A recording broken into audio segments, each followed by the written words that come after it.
Welcome back to Sleep Storyteller, where every night is a new adventure, and every story is a journey into the unknown. I'm so glad you're here, ready to relax, unwind, and let the gentle sound of rain guide you into a peaceful slumber.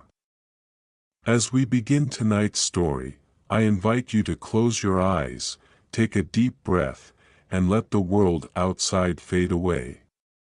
Remember, this is your space, a place to let go, to dream, and to find the calm you need. If you're ready for tonight's story, go ahead and hit that like button, subscribe to the channel, and leave a comment below sharing what helps you relax most at night. Now, let's begin. The Whispering Galleries, Paris was always shrouded in a kind of mystery that seemed to deepen with every twist of its narrow cobbled streets. The city was old, far older than Tom had ever imagined, with secrets hidden in every shadow and beneath every crumbling facade. It was in one of these ancient buildings, a once grand townhouse on the Isle St. Louis, that Tom found himself living for the summer. He had come to Paris seeking inspiration for his next novel, hoping to capture the city's magic and mystery in the pages of his book. Tom's apartment was on the top floor of the building, directly beneath the roof and just below the attic space. It was quiet there, far removed from the hustle and bustle of Paris life, and he spent most of his days wandering the streets, absorbing the sights and sounds of the city. In the evenings, he would return to his apartment, the weight of the day's exploration pressing heavily on his shoulders. It was on one of these nights, when Tom was particularly restless, that he heard the first strange noise. He was lying in bed, trying to lose himself in the pages of a book, when he heard it, a faint, distant whispering that seemed to come from nowhere. Tom sat up, his heart pounding, straining to listen over the rustling of the trees outside his window. At first, he thought it was his imagination, just the sound of the wind or a trick of the building's old pipes. But then the whispers grew louder, as though someone was speaking directly to him. Tom got out of bed, moving cautiously to the door, listening for any sign of life in the apartment. The whispering was still there, just beyond the threshold, almost as though it was coming from the walls themselves. He opened the door and stepped into the hallway, but there was no one there, just the quiet, dusty corridor that led to the other rooms in the house. Curious and more than a little frightened, Tom began to explore.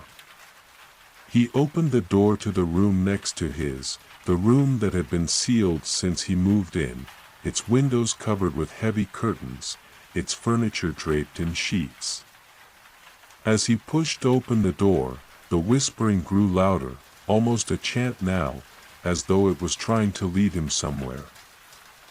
Inside the room, Tom could feel a chill in the air, as though the whispers were coming from the walls themselves. The room was empty, just a few old chairs and a faded rug in the center. Tom stepped forward, his heart in his throat, as the whispers seemed to form words, soft, indistinct, as though someone was speaking just behind him. "Who's there?" he called, his voice shaking. There was no answer, just the sound of his own breath in the stillness. It was then that Tom noticed the painting on the far wall, an ancient piece, the colors faded with age. The scene was of Paris in the 18th century, a bustling street lined with carriages, the Eiffel Tower still in the distance. But what drew Tom's attention was not the scene itself, but the eyes of the people in the painting, dark, watchful eyes that seemed to follow him as he moved around the room. Tom reached out, touching the surface of the painting, and the whispers grew even louder, almost a cacophony of sound. The faces in the painting seemed to change, shifting from one expression to another, as though they were trying to speak to him. Listen closely, a voice seemed to whisper, and Tom's skin prickled with fear. He stepped back, his hand still on the painting, and the whispers grew even louder, as though the walls themselves were trying to reach out to him. "Please," he whispered, his voice breaking. "What do you want?" The whispers grew so loud that Tom had to cover his ears to block them out.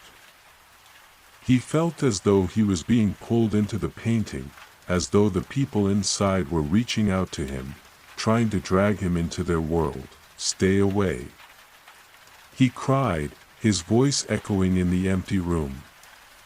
But the whispers didn't stop, they grew even louder, as though the painting was coming to life. Desperate, Tom turned and fled from the room, slamming the door behind him. He didn't look back as he ran down the hallway, his heart pounding in his chest. When he reached his own apartment, he locked the door and didn't stop until he was under his bed covers, his breath coming in ragged gasps. For days, Tom couldn't shake the feeling that he was being watched, that the whispers were following him wherever he went. He stayed inside his apartment, afraid to go outside, afraid of what might be waiting for him in the shadows. The painting haunted his dreams, its eyes watching him as he moved through the streets of Paris, its whispers growing louder and more insistent with each passing night. It was only when Tom stumbled upon an old book in the apartment's library, hidden away on a dusty shelf behind a stack of newspapers, that he began to understand what was happening. The book was about the history of the Isle St. Louis, about the people who had once lived in the building he now called home. As Tom read, he discovered that the house had been built over an ancient burial site, an old cemetery that had been lost to time when the city expanded. The painting in the room, it seemed, was a portal, a window into that past, a way for the spirits to communicate with the living. The whispering galleries, the book called it, the rooms in the house where the spirits of the dead would gather, where they could reach out to the living and speak their truths. Tom realized that the painting in his room was more than just a piece of art. It was a doorway, a link between worlds. Terrified, Tom made a decision. He had to leave the apartment, to escape the whispers before they drew him into their world completely. He packed a few belongings and fled Paris, leaving behind the house and the memories that had begun to haunt him. As he looked back on the city, the weight of the whispers seemed to lift. He could finally breathe again, but even as he left, Tom knew that the whispers would never truly leave him, knew that the old house would continue to be a place of fear and mystery, its stories echoing through the empty streets of Paris. For Tom, the whispering galleries would always be a place where the past and the present collided, a place where the dead tried to speak, and the living could only listen, trembling in the dark. The old oak tree. It was a hot summer afternoon when Tom first saw the old oak tree in the center of the small village. He had just moved into the area, seeking a quieter life away from the hustle and bustle of the city. The tree stood out among the other, less imposing foliage, its massive trunk twisted and gnarled with age, its branches stretching wide as if to shield the village from the world outside. Tom's new house was just a few steps away from the base of the tree, and he often found himself drawn to it, feeling a strange sense of familiarity whenever he stood beneath its shadow. He'd heard stories about the tree, how it had been a gathering place for the villagers for centuries, a symbol of strength and endurance in the community. But it wasn't until he met Mrs. Thompson, the elderly woman who had lived in the village all her life, that Tom heard the true stories, stories that chilled him to the bone. 100 years ago, Mrs. Thompson had said, her eyes clouded with memory, the tree was different. People used to carve their initials into its bark, make a wish for love or luck. But there was a price for that wish. Tom had listened in silence as Mrs. Thompson told him about the old ways, the ways that had been lost to time and progress. People would come to the tree at midnight, she continued, her voice dropping to a whisper. They'd whisper their wishes into the trunk. And sometimes they'd get what they asked for. But it wasn't always what they wanted. That night, Tom couldn't sleep. He lay in bed, staring at the ceiling, his mind filled with the stories of the old oak. The wind had started to pick up, rustling the leaves outside his window, and Tom could have sworn he heard voices, faint whispers that seemed to come from the tree itself. The next morning, he decided to take a walk and clear his head. As he approached the old oak, he couldn't shake the feeling that someone was watching him. The village was quiet, the usual sounds of morning life muted, and Tom felt an unsettling sense of isolation. When he reached the tree, he couldn't help but touch the rough bark. Tracing his fingers over the deep grooves that marked the years. He glanced around, half expecting to see someone, anyone, nearby, but there was no one. Tom was alone, standing in the shadow of the ancient tree, the air heavy with the scent of sap and decay. As he stood there, a memory flashed through his mind, the stories Mrs. Thompson had told him, the warnings about the tree. Tom felt a shiver run down his spine. He didn't believe in old superstitions, but there was something about the oak that made his skin crawl, something dark and hidden just beneath the surface. That night, Tom had another restless sleep. The wind howled through the trees, the sound almost like a voice calling his name. When he woke, he felt uneasy, his heart pounding as though he was being chased by something he couldn't see. The whispers were louder now, more insistent, and Tom wondered if he was losing his mind. The next evening, Tom decided to visit the tree again, this time armed with his phone and a flashlight. He walked carefully, his footsteps echoing in the stillness of the village. When he reached the base of the tree, he could feel the weight of its presence, as though the branches were reaching out to him. He turned on his flashlight, shining it up at the trunk, and for a moment, he thought he saw something, an image in the bark, like a face hidden in the shadows. Tom blinked, certain it was his imagination. But when he looked again, the face was still there, a twisted, almost human expression, as though the tree was watching him back. "Hello?" Tom called out, his voice trembling. "Is anyone there?" There was no answer, just the sound of the wind and the creaking of the tree branches above him. Tom hesitated, then took a step closer, his flashlight sweeping over the bark. The face seemed to move with the light, shifting and changing, as though it was alive. Tom backed away, his heart racing. He couldn't explain what he was seeing, couldn't understand how the tree could look like it was watching him. The whispers started again, low and indistinct, as though the tree was speaking to him in a language he couldn't understand. "Please," he whispered, his voice barely above a breath. "What do you want?" There was no answer, just the sound of the wind growing louder, the leaves rustling as though the tree was trying to say something. Tom turned and ran, his flashlight bouncing off the ground as he fled, the whispers growing fainter behind him. When Tom reached his house, he felt as though a weight had been lifted from his shoulders. He locked the door behind him, leaning against it as he tried to catch his breath.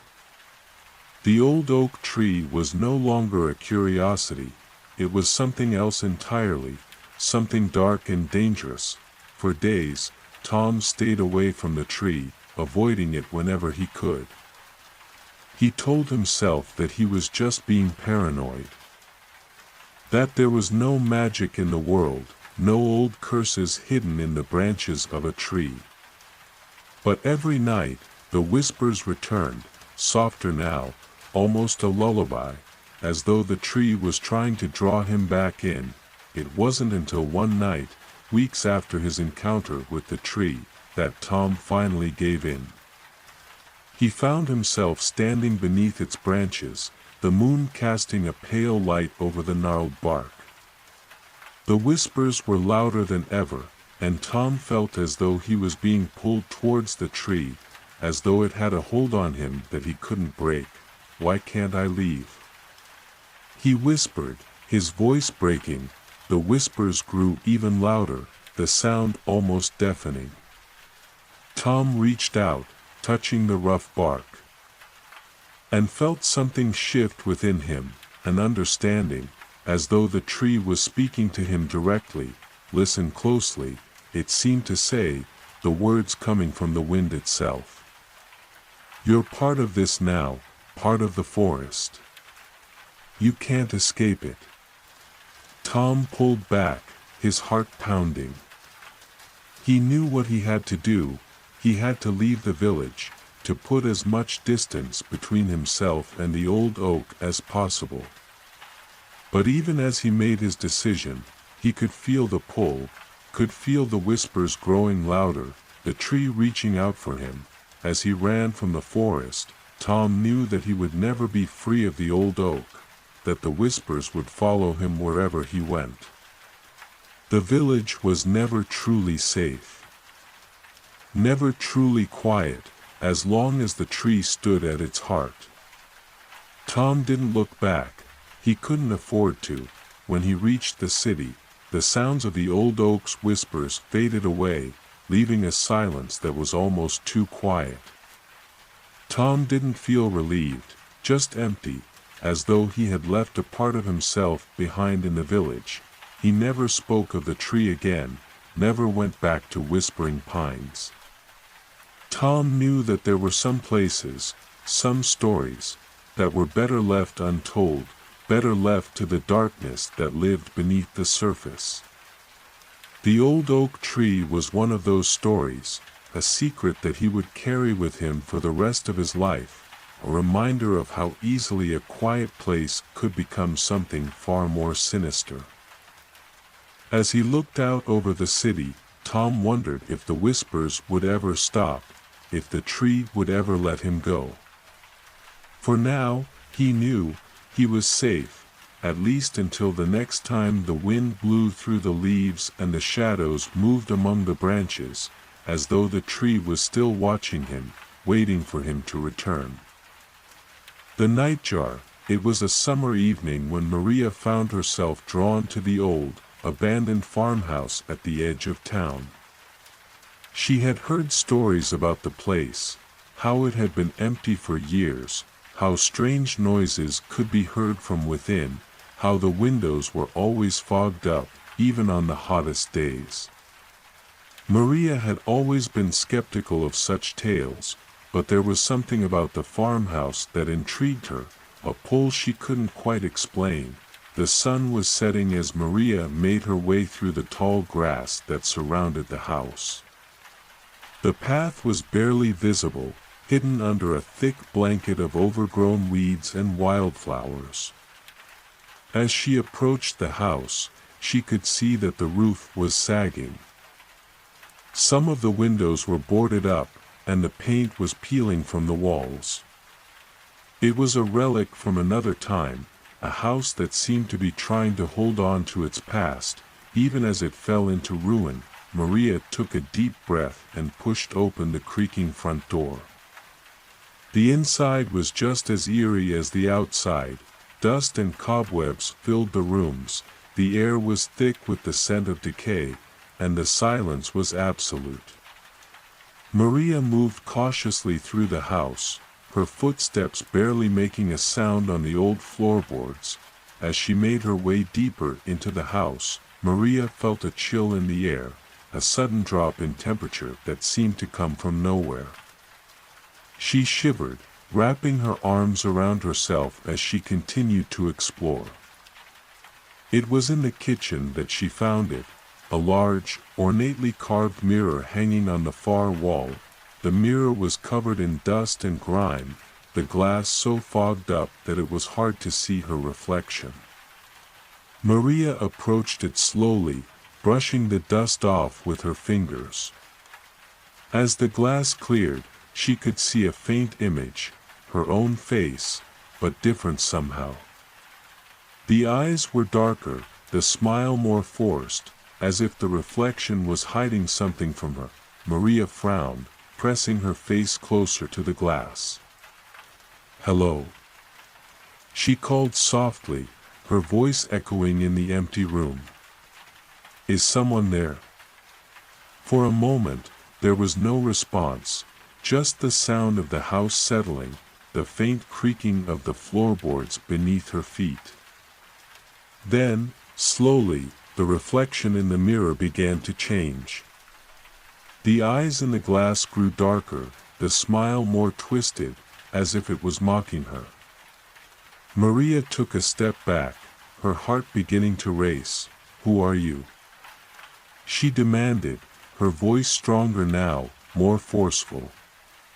"What do you want?" The reflection in the mirror seemed to shift, as if it was struggling to break free. Maria could see the shadow of something behind the glass, a figure, moving just out of sight. She took another step back, her fingers brushing against something cold and hard, the surface of the mirror. "Leave this place," the voice in the reflection said, its tone low and menacing. "You shouldn't be here." Maria's breath caught in her throat. She knew the stories, the warnings about the mirror, the tales of people who had gone in and never come out. But something inside her wouldn't let her leave, not yet. She took a deep breath and pressed her hands against the glass, trying to steady herself. "Why?" she demanded again, her voice breaking slightly. "What do you want from me?" The reflection in the mirror grew closer still, its features becoming more distinct. Maria could see the shadow of the figure behind the glass, the outline of a face, eyes that seemed to follow her every move. The voice spoke again, its tone colder, more urgent. "Leave while you still can," it said. "Once you're in, there's no way out." Maria felt a sense of unease settle over her, a feeling of being trapped. As though the walls of the house were closing in on her. She took a step back, her hand still pressed against the glass, feeling the chill of it seep into her skin. "Please," she said, her voice barely a whisper. "I don't know what you want, but I don't belong here." The reflection in the mirror seemed to hesitate for a moment, as if considering her words. Then, slowly, it began to fade, the features blurring back into the darkness. Maria took another step back, her breath coming faster. For a moment, she was alone again, the house quiet, the mirror dark and still. Maria took a deep breath, trying to calm herself. She knew that whatever had been in the mirror was still watching her. Still waiting. She turned away from the mirror and made her way back to the door, her steps quickening as she reached the stairs. As she descended, Maria could feel the presence of the mirror behind her, as though it was calling her back, trying to lure her back into its depths. She didn't look back, she couldn't afford to. When she reached the bottom of the stairs, she ran to the front door, pushing it open with all her strength. The sun had set by the time Maria made it back to her car, her hands shaking as she fumbled with the keys. She didn't stop to look back. She knew that if she did, she would see the mirror, its glass reflecting the darkness of the night. That night, Maria couldn't sleep. The image of the mirror was burned into her mind, those dark, shadowy eyes, the sense of being trapped. She lay in bed, staring at the ceiling, listening for any sign that the mirror was still watching her. The next morning, Maria went back to the farmhouse, this time with a sledgehammer and a bag of nails. She took the mirror off the wall and smashed it into pieces, her hands trembling as she did so. She didn't care about the mess, she just wanted to be free of whatever had been in that glass. When she was done, Maria swept up the pieces and threw them into the trash, making sure that there was no trace of the mirror left. She knew that whatever had been watching her was gone, for now. But as she left the farmhouse, she couldn't shake the feeling that it might come back, that the darkness in that glass was still waiting for her to return. Maria never went back to the farmhouse. She made a vow to herself, never to look into another mirror after dark, never to let herself be drawn back to that place. Some stories were better left untold, some secrets best kept hidden away where they couldn't reach her. The mirror in the old farmhouse on the outskirts of town would remain a warning, a reminder of what could happen if you dared to look too closely into the darkness. The forgotten mirror, in an old, creaking house on the outskirts of a small town, there was a mirror, a large, ornate thing with an intricate frame that seemed out of place in the otherwise modest room. It was covered in dust and cobwebs, abandoned in a forgotten corner of the house. No one had looked into it for years, not since the day it was moved to the attic and forgotten. Grace had always been drawn to the attic. As a child, she would spend hours up there, exploring the forgotten treasures that her grandmother had left behind, a chest of old photographs, a collection of delicate teacups, and, of course, the mirror. It was the mirror that fascinated her the most. There was something about it, its dark glass and elaborate frame, that seemed to whisper secrets. One night, after a particularly unsettling dream, Grace found herself drawn to the attic again. The house was quiet, the moonlight filtering through the broken window panes, casting shadows across the room. Grace climbed the stairs slowly, her mind still swirling with the images from her dream, the shadowy figures, the feeling of being watched. When she reached the attic, she hesitated at the entrance, looking around the room. It was just as she remembered it, dusty and musty, filled with the remnants of a life long gone. Grace moved to the back of the attic, where the mirror stood, still covered in dust. She wiped it off with a cloth, the glass reflecting the light from the moon. At first, nothing seemed unusual.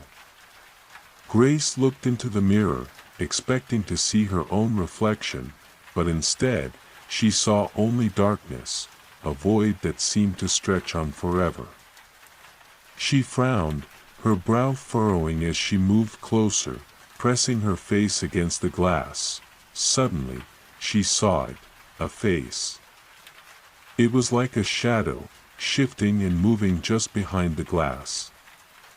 Grace took a step back, her heart pounding in her chest.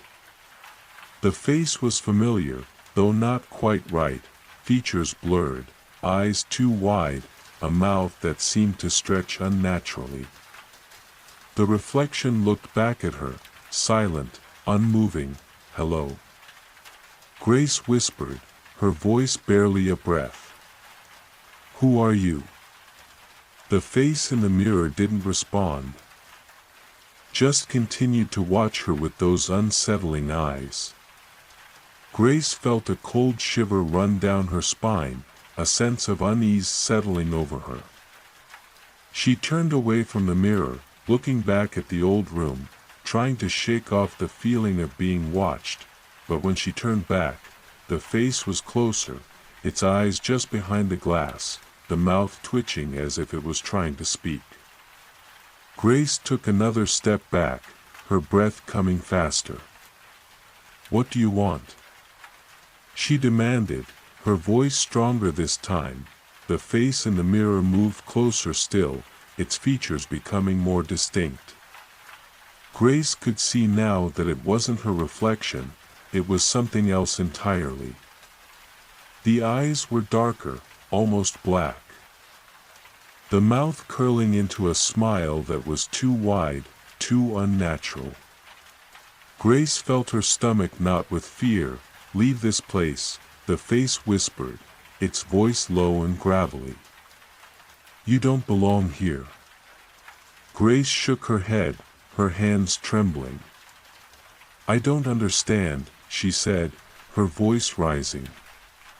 "What are you?" The face in the mirror seemed to grow larger, its features distorting as it moved closer. Grace backed away, her heart pounding in her chest. "I won't leave," she said, her voice stronger now, a sense of determination rising within her. "I don't know who you are, but I won't let you control me." The face in the mirror paused for a moment, as if considering her words. Then, slowly, it began to fade, the features blurring back into the darkness. Grace felt a sudden rush of relief, as if the presence was retreating, slipping back into the void from which it had come. For a moment, Grace was alone again, just her in the dim light of the attic, the mirror reflecting only her own tired eyes. She took a deep breath, steadying herself, trying to shake off the lingering fear. There was no reflection in the mirror now, no shadowy face, just glass, cold and clear. Grace backed away slowly, keeping her eyes on the mirror as she turned away. She knew that whatever had been there was still watching, still waiting, perhaps for another chance to break through. But Grace wasn't going to let it. She left the attic and closed the door behind her, feeling a sense of finality in the sound of the latch clicking shut. That night, Grace couldn't sleep. The image of the shadowy face haunted her, those dark, empty eyes, the twisted smile. She lay in bed, staring at the ceiling, unable to shake the feeling that it was still watching her, even from behind the closed door of the attic. The next morning, Grace knew what she had to do. She went back to the attic, armed with a hammer and a bag of nails. She took the mirror off its hook and smashed it into pieces, the glass shattering into hundreds of tiny fragments. As she did, she whispered a silent goodbye, feeling as though she was breaking a connection to something that had been trying to hold her captive. When she was done, Grace swept up the pieces and threw them into the trash, making sure that there was no trace of the mirror left in the house. She knew that the darkness she had seen in the glass was gone, for now, but she couldn't shake the feeling that it might be back. As she left the attic, Grace felt lighter, the fear that had been weighing her down lifted. She knew that she had done the right thing, broken the connection between herself and whatever had been trapped in that mirror. But still, she couldn't help but wonder, what had been watching her? And was it really gone, or just biding its time, waiting for another chance to return? Grace didn't know the answers, and maybe she never would. But for now, she was safe, her home free from whatever dark presence had been trying to break through. And as she closed the door to the attic for the last time, she made a promise to herself, never to go back, never to look into another mirror after dark. Some stories were better left untold, some secrets best kept hidden away where they couldn't reach her. The last house on Sandridge Lane, there was a road in the town that no one ever talked about, the kind of place that people would drive by quickly, turning their heads to avoid looking too closely. It was called Sandridge Lane, and at the very end of the road, hidden among the trees, there was a house, a dark, foreboding place that seemed to loom over everything around it. The story of the last house on Sandridge Lane was passed down in hushed tones, whispered between friends and neighbors. No one knew exactly how long it had been abandoned, decades, maybe even centuries. The house was old, built in a time when the town was just a village, and it had seen better days. The roof was sagging. The windows were boarded up, and the garden had long since been taken over by weeds and underbrush.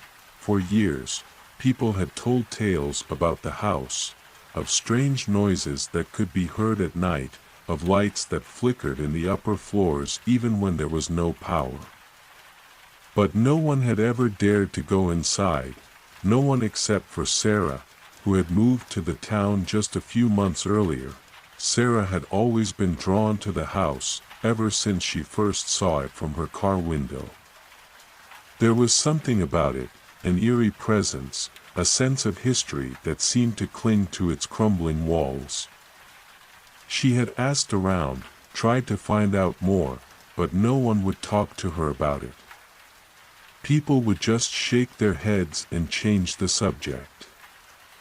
One evening, after weeks of curiosity, Sarah decided to go to the house. She knew it was risky. There were stories of people who had gone in and never come back, but she felt a strange sense of need, as if something was pulling her there.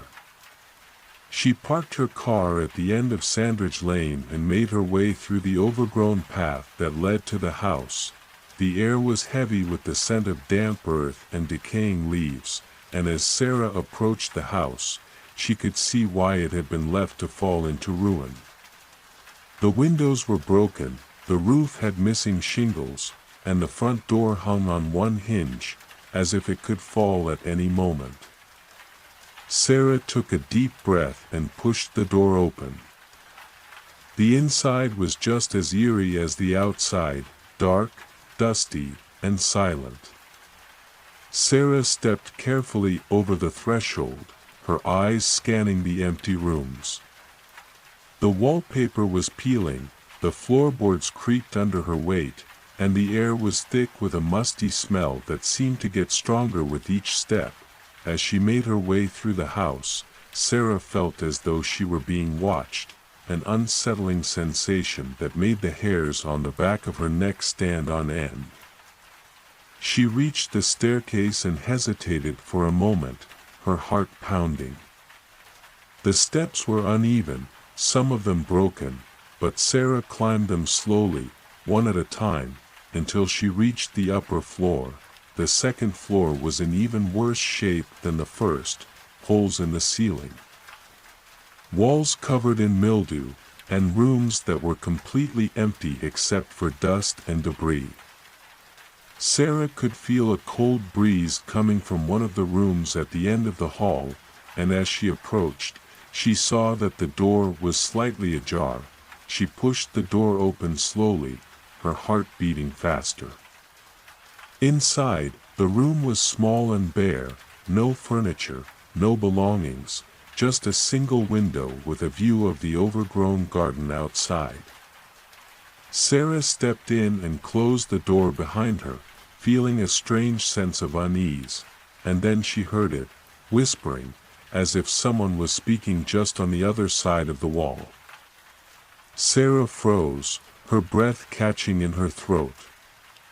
The whispering was so faint that she could barely make out the words. But there was something familiar about the sound, something that made her feel as though she were in a dream. "Who's there?" she called, her voice trembling. "What do you want?" The whispering continued, growing louder, more insistent. Sarah could feel the walls around her begin to close in, the air in the room growing colder. She took a step back, her eyes scanning the room for any sign of what might be causing the noise, and then she saw it. a shadow, moving in the corner of the room, just at the edge of the light. Sarah's breath caught in her throat as the shadow grew larger, darker, until it seemed to fill the entire room. The whispering grew louder still, as if the shadow was speaking directly to her. "Leave this place," the voice said, its tone low and gravelly. "You shouldn't be here." Sarah's heart was pounding now, her hands trembling. She took a step towards the door, but it felt as though the shadow was holding her back, preventing her from leaving. The whispering continued, a low hum that seemed to fill the room, surrounding her. "Please," Sarah said, her voice breaking. "I don't understand. What do you want from me?" The shadow moved closer, its edges shifting and writhing as it approached. Sarah could feel the coldness radiating from it, a chill that seemed to seep into her bones. She knew she had to leave, to get out of the house before it was too late, as she reached for the door. The whispering stopped, suddenly, as if someone had turned off a switch. Sarah pushed the door open and ran down the stairs, her breath coming in gasps. She didn't stop until she was back in her car, her hands shaking as she fumbled for the keys. The drive back to town was a blur, Sarah's mind replaying the events of the evening over and over. What had she seen? What had happened in that room? When she finally got home, she locked her doors and closed the curtains, feeling a strange sense of relief that she was safe. That night, Sarah couldn't sleep. The whispering was still in her head, the sound of it echoing through her thoughts. She knew she would never forget what she had seen. The shadow that had seemed to follow her out of the house. And as she lay in bed, staring at the ceiling, she made a promise to herself, to never go back to Sandridge Lane, to never set foot in that house again. The next morning, she tried to tell her friends about what had happened, but no one believed her. They dismissed her story as a figment of her imagination, a product of an overactive mind. But Sarah knew what she had heard, what she had seen, the whispering voice and the shadow that had haunted her in that old, forgotten house, and every time she looked out her window, she could feel it, an unsettling presence, as though the shadow was still watching, still waiting for her to return.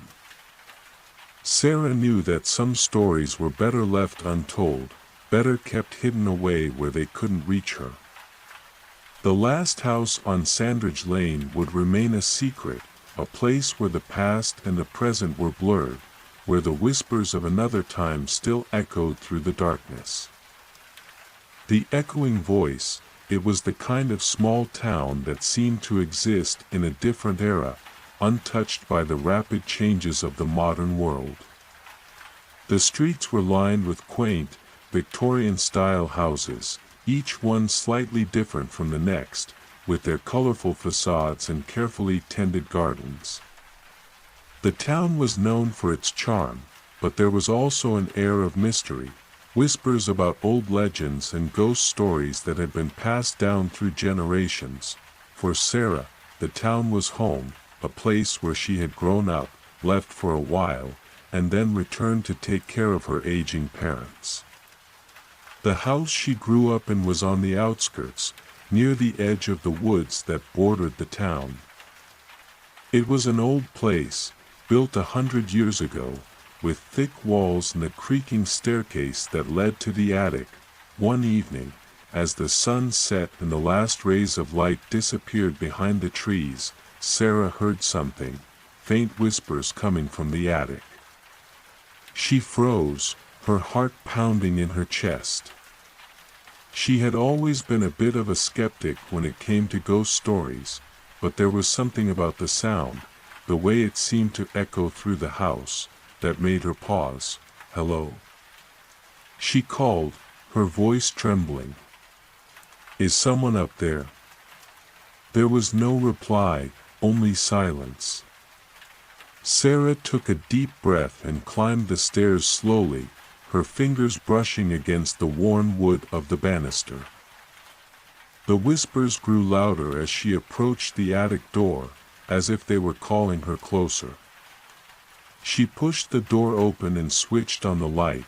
The attic was dusty and musty, filled with old furniture, boxes of forgotten belongings, and shelves lined with photographs and mementos from her family's past. The sound seemed to be coming from the far corner, where a tattered old armchair sat against the wall, surrounded by piles of old books and papers. Sarah approached the chair cautiously, her eyes scanning the room. She could feel a presence, an unseen force that seemed to hang in the air, watching her. As she got closer, she saw that there was a book on the armchair, its cover worn and faded. It was an old family photo album, one that Sarah hadn't seen in years. She picked it up, her fingers brushing against the leather cover. As she opened it, the whispers grew louder, almost as if they were responding to the images in the book. Sarah began to flip through the pages, looking at old photos of her grandparents, her parents as young adults, and even pictures of herself as a child. The whispers grew louder with each turn of the page, until they filled the room, overlapping and merging into a single, dissonant voice. Sarah could feel a chill in the air, as if the temperature had dropped several degrees. She felt a strange compulsion to keep turning the pages, as if the voice was telling her something, urging her to uncover a secret. As she reached the end of the album, the whispers suddenly stopped. Sarah looked up, her heart racing. The room was silent once more, the presence gone. She was about to close the album when something caught her eye, a slip of paper tucked into the back cover. Curious, Sarah pulled it out. It was an old letter, faded and barely legible. The handwriting was shaky, as if it had been written by someone with a trembling hand. As Sarah read the letter, the words seemed to blur and shift, almost as if they were not meant to be read. The letter was dated from the early 1900s, and it spoke of a family secret, one that had been kept hidden for generations.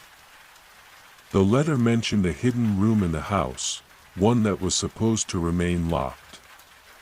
Sarah's heart sank as she read the words. She had always known that there was something hidden in the attic, a door she had never been able to open. Even as a child, she put the letter back in the album and closed it carefully, feeling a strange sense of unease. As she reached for the attic door, the whispers started again, soft, insistent, calling her name. Sarah took a deep breath and pulled the door open, her hand trembling as she reached for the hidden latch on the wall. The door swung open, revealing a set of narrow, wooden stairs leading up to a small, dark room above. Sarah hesitated for a moment, her breath coming faster, before she took a step forward and climbed the stairs. At the top, she found herself in a tiny, musty room, barely larger than a closet, with a single, high window that looked out over the town.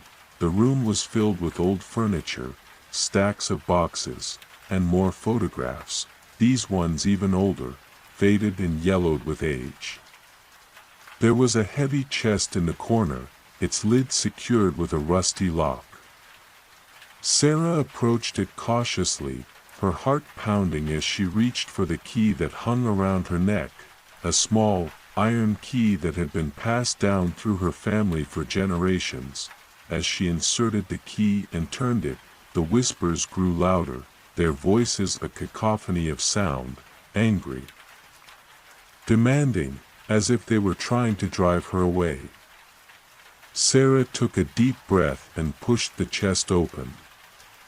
Inside, she found a collection of letters, old books, and trinkets, each one telling a different story, each one connected to the whispers she had heard throughout her life.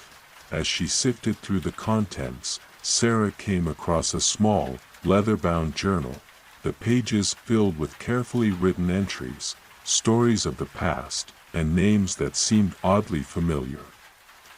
As she read, the whispers grew louder still, merging into a single voice, a voice that seemed to be speaking directly to her. "Find me," the voice said, the words echoing in her mind. Sarah's hands shook as she closed the journal and looked around the room, at the photos, the old furniture, and the chest filled with secrets. She knew then that the whispers were not just memories, they were warnings, messages from the past that had been left for her to find. She closed the chest and locked it again, feeling a sense of finality. The whispers had stopped, the air in the room growing still. Sarah took a deep breath and climbed back down the stairs, her mind racing with the knowledge of what she had uncovered. As she closed the attic door behind her, she felt a strange peace, an understanding that some stories were meant to be told, while others were best left hidden. The town may have its secrets, but Sarah knew that she was the keeper of one now, the secret of the whispering voice.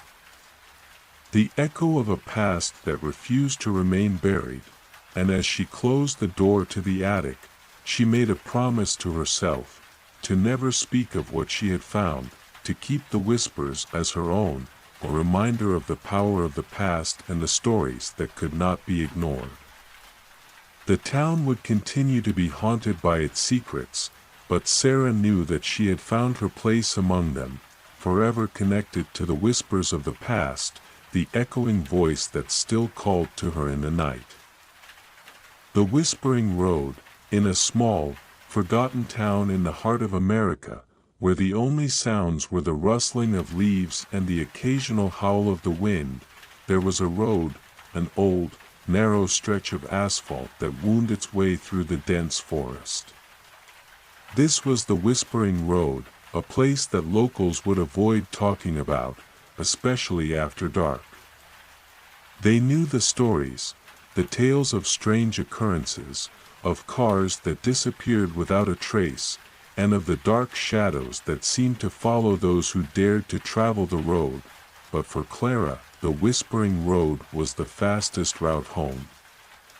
She had spent the weekend visiting friends in the neighboring town and, as the sun began to set, she knew she needed to take the road if she wanted to get back before it was completely dark. It wasn't her first time driving this route, but it always left her feeling uneasy. She checked her phone one last time for signal, nothing, but that wasn't unusual for this part of the forest. As Clara drove, the trees seemed to close in around her, the road narrowing until it felt like a tunnel of darkness. The air grew colder, and Clara turned up the heat in her old sedan, trying to shake off the chill. She drove slowly, her eyes scanning the trees that loomed on either side, branches scratching against the car as if reaching for her. The sun had set completely, leaving only the glow of the dashboard lights to guide her. Clara had just passed the last turn before the main stretch of the Whispering Road when she saw something out of the corner of her eye, a flicker of movement. She turned her head, but there was nothing there. She told herself it was just her imagination, a trick of the light, but a knot of fear began to form in her stomach. The road seemed to go on forever, and as Clara drove, the temperature in the car continued to drop. She turned the heat up even higher, but it felt as if the cold was seeping through the fabric of the car, invading the space around her. The air was thick with a heavy, oppressive silence. The only sound was the soft hum of the engine and the occasional creak of the car as it moved over the uneven road. As she drove, Clara's headlights cut through the darkness, illuminating only a few feet ahead of her at a time. It was as if the road itself were swallowing the light, pulling it into the shadows. Clara could feel her heartbeat quicken, the fear growing stronger with every passing moment, and then she saw it, an old wooden sign on the side of the road, barely visible in the darkness. Clara slowed to get a better look, her heart pounding in her chest. The sign was weathered and covered in moss, but the letters were still clear enough to read, Whispering Road, do not enter after dark. A shiver ran down Clara's spine as she reached for her phone to take a picture, anything to prove that she had seen it. But just as she pulled her phone from her pocket, the screen went black, no signal, no response. Clara tried to turn it back on, but it remained dead. Great, Clara muttered to herself, trying to keep calm. Just what I needed. She put the phone back in her pocket and resumed driving, her hands clenched tightly on the steering wheel. As she turned the next bend, she saw something, figures moving just at the edge of the road, tall and shadowy, their features obscured by the darkness. Clara's breath caught in her throat, and she pressed the gas pedal harder, hoping to get through this stretch of road as quickly as possible, but the figures began to follow her, keeping pace with her car. Moving silently through the trees. Clara could see their shapes out of the corner of her eye, their eyes glowing with a faint, eerie light. She turned the radio on full blast, trying to drown out the whispers that seemed to be coming from the shadows. The sound of static filled the car, almost as if the radio itself was trying to warn her. Just keep driving, Clara told herself, her voice trembling.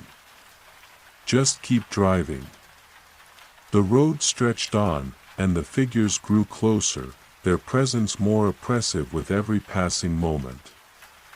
Clara could feel their eyes on her, their gaze like a weight on her shoulders. She tried to remember the stories she had heard, the ones about people who had driven this road at night and never returned, but she couldn't allow herself to think about what might happen if she stopped. As the minutes ticked by, Clara felt the car begin to shake, small tremors that seemed to come from the ground itself. The shadows moved closer, their whispers growing louder, more insistent. Clara could feel their fingers brushing against her skin, icy and cold, as if they were trying to pull her from the safety of her car. Just keep going, Clara repeated, her voice barely more than a whisper. Just keep going. And then, just as suddenly as they had appeared, the shadows vanished. The silence returned, and Clara felt a wave of relief wash over her. She was almost through. The end of the Whispering Road was just ahead, a break in the trees that led to open fields and the lights of the town in the distance. Clara pushed the gas pedal to the floor, her car speeding through the gap in the trees. She could see the lights ahead, her way out of the darkness. And just as she reached the edge of the woods, she looked in her rearview mirror, and saw the shadows again, standing just at the edge of the road, watching her as she left. Clara didn't stop to think, didn't stop to wonder what they were. She just kept driving, her heart pounding in her chest, her eyes fixed on the road ahead. As she drove into the town, she glanced back once more, and saw that the shadows were gone. She never spoke of the Whispering Road to anyone, no one would have believed her anyway. But sometimes, late at night, when the wind howls through the trees, she can still hear the faintest whispers, telling her to turn back, to never forget what she saw, and every time she hears them, she knows, some stories are better left untold. The Forgotten Castle, in the heart of Spain, nestled in the hills of Andalusia, there was an ancient castle, one that had stood for centuries, weathering storms, witnessing wars, and gathering secrets over the years.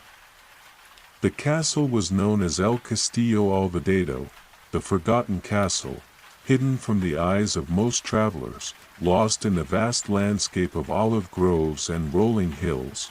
The history of El Castillo Olvidado was a tale of intrigue and mystery. It was said that the castle was built by a noble family who had mysteriously vanished one night, their wealth and treasures left behind as if they had simply disappeared into thin air. Over the years, the castle fell into ruin. The walls crumbling under the weight of time and neglect, locals in the surrounding villages spoke of strange occurrences, whispers on the wind, flickers of light in the windows at night, and shadowy figures that could be seen moving through the ruins under the moon's light.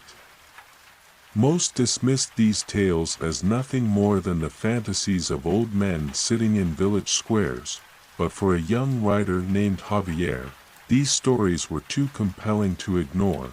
Javier had come to Andalusia to find inspiration for his next novel, a book that would blend the rich history of the region with a touch of the supernatural. When he heard the stories of El Castillo Olvidado from an old woman in the village of Montilla, he knew he had to see it for himself. "Don't go there," the old woman had warned him, her eyes sharp and her voice low. "They say the castle is cursed, anyone who stays there for too long doesn't come back." Javier brushed off her warning. He was determined to find the truth behind the tales, to uncover the secrets that had been hidden for so long. Armed with a flashlight and a notebook, he set off one afternoon, following the path that led through the olive groves and up the hillside. As he approached the castle, Javier felt a chill in the air, a sudden drop in temperature that made the hair on the back of his neck stand up. The ruins of the castle loomed before him, tall stone walls, shattered windows, and overgrown vines that clung to the stones like twisted fingers. It was clear that the place had not been touched for years. Javier pushed open the rusted gate and stepped inside. The courtyard was silent, the air heavy with dust and the smell of old stone. As he made his way through the castle, he felt as if he were being watched, eyes following him from the shadows, whispers echoing in the corners of the rooms. He spent the afternoon exploring, jotting down notes and taking photos. There was a feeling of unease, an almost palpable tension in the air. Javier could sense that he was not alone, but every time he turned, he saw nothing but empty rooms and the remnants of a bygone era. As the sun began to set, Javier decided to set up camp in one of the larger rooms. He had brought enough supplies to last the night, a sleeping bag, a portable stove, and a lantern. The plan was to spend the night and leave at first light, but as the darkness closed in around him, Javier's excitement turned to unease. The room he had chosen was at the top of the castle, overlooking the hills and the distant village. As he settled in, he could hear the wind howling through the broken windows, an eerie, mournful sound that seemed to be a part of the castle itself. Javier lit his lantern and turned on his flashlight, hoping to ward off the shadows. Hours passed, and Javier tried to focus on his writing. But he couldn't shake the feeling that he was not alone. The air seemed to grow heavier, the temperature dropping even more. He began to hear faint whispers, voices that seemed to be carried on the wind. They were too soft to make out, but there was something familiar about them, a sense of longing, of sadness. Javier tried to tell himself that it was just his imagination, stories and folklore playing tricks on his mind. But as the night wore on, the whispers grew louder, more insistent. It was as if the walls of the castle itself were talking to him, telling him secrets that had been hidden for centuries. Suddenly, the whispers stopped. The silence was deafening, the only sound the occasional drip of water from the ceiling. Javier put down his pen and looked around the room, his heart pounding in his chest. He felt a cold breeze brush against his face, and when he turned, he saw a figure standing in the doorway, an old man, his eyes hollow, his face etched with sorrow. "Who are you?" Javier asked, his voice trembling. The figure did not respond. He simply stepped forward, moving slowly into the light of Javier's lantern. As he did, Javier saw the details of his appearance, the tattered clothes, the thin, pale hands. The man looked as if he had been living in the castle for years, yet there was no sign of dust or grime on him. "Why are you here?" Javier demanded, his fear growing. The man finally spoke. His voice low and raspy. "I was one of the family," he said. "The last to leave, or so I thought." Javier felt a chill run down his spine. "You're one of the nobles. But they disappeared 100 years ago." "Yes," the man replied, his eyes fixed on Javier's. "We were trapped here, bound to the castle by a curse. Only the one who found the hidden key could release us." Javier felt a surge of fear, but he also felt a strange sense of responsibility, a need to help this lost soul find his way home. "How do I find the key?" The man smiled, a sad, bitter smile. "You must find it yourself," he said. "But beware, the castle will try to stop you." Javier hesitated, then nodded. "I'll do it. I have to." The man stepped back, his form fading into the shadows. "The key is in the chapel," he said, his voice growing fainter. "But be quick, it won't wait forever." With that, the figure was gone, leaving Javier alone in the dark room. He knew what he had to do. He had to find the key and release the spirits of the forgotten castle. But as he made his way down the stairs, the whispers started again, louder, more insistent than before. "Don't leave," they seemed to say. "Don't let us be forgotten." Javier pushed through the fear and made his way to the chapel, the only room in the castle that still held its roof. Inside, the air was thick with dust and the scent of old wood. There, on a stone altar, he found a small, rusted key, its surface etched with strange symbols. Javier reached for the key, his hands shaking. As he did, the room grew colder, and he could see the figure of the old man, solid now, standing at the entrance to the chapel. "You must hurry," the man urged. "The curse is trying to bind you as well." Javier took a deep breath and slid the key into a hidden compartment in the altar. Just as he did, the room seemed to tremble, the ground shaking beneath him. The whispers grew louder, more frantic. With a final push, the key turned, and the room filled with light, a blinding, golden light that seemed to lift the air itself. The figure of the old man smiled as he slowly disappeared. His voice a whisper of gratitude. "Thank you," he said. "Now, I can finally find peace." The light faded, and Javier found himself standing in the empty chapel, his flashlight dimming as the last of the light from the castle seemed to seep away. The whispers were gone, replaced by silence. Javier knew that the spirits of the forgotten castle were at peace, the curse had been lifted, and the castle was no longer a place of fear and mystery. As he left the chapel, he looked back one last time, knowing that he would never forget what he had seen.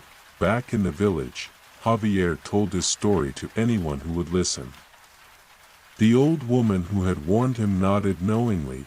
She had always known that the castle's secrets would be revealed to someone. As for Javier, he returned to his writing, inspired by the story he had lived through. The forgotten castle, no longer hidden, its secrets no longer locked away in the shadows. The silent lighthouse. In the coastal town of Marlow, there stood a lighthouse perched on the edge of a cliff, overlooking the endless expanse of the sea. It was a beacon of safety for sailors and a symbol of calm for the residents of the town. But there was a secret hidden within its tall, imposing walls, a secret that had been kept for generations. The lighthouse was built 100 years ago by a man named Captain Elias Blackwood.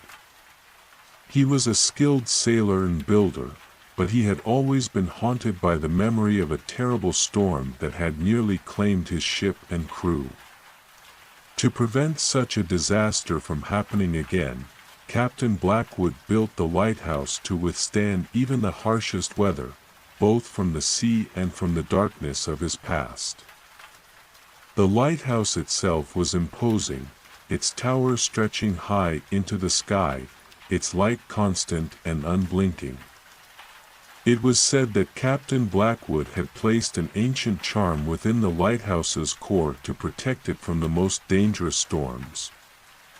The charm was made of bones, carefully gathered from the shore by the captain himself, a silent plea for protection against the dangers of the sea.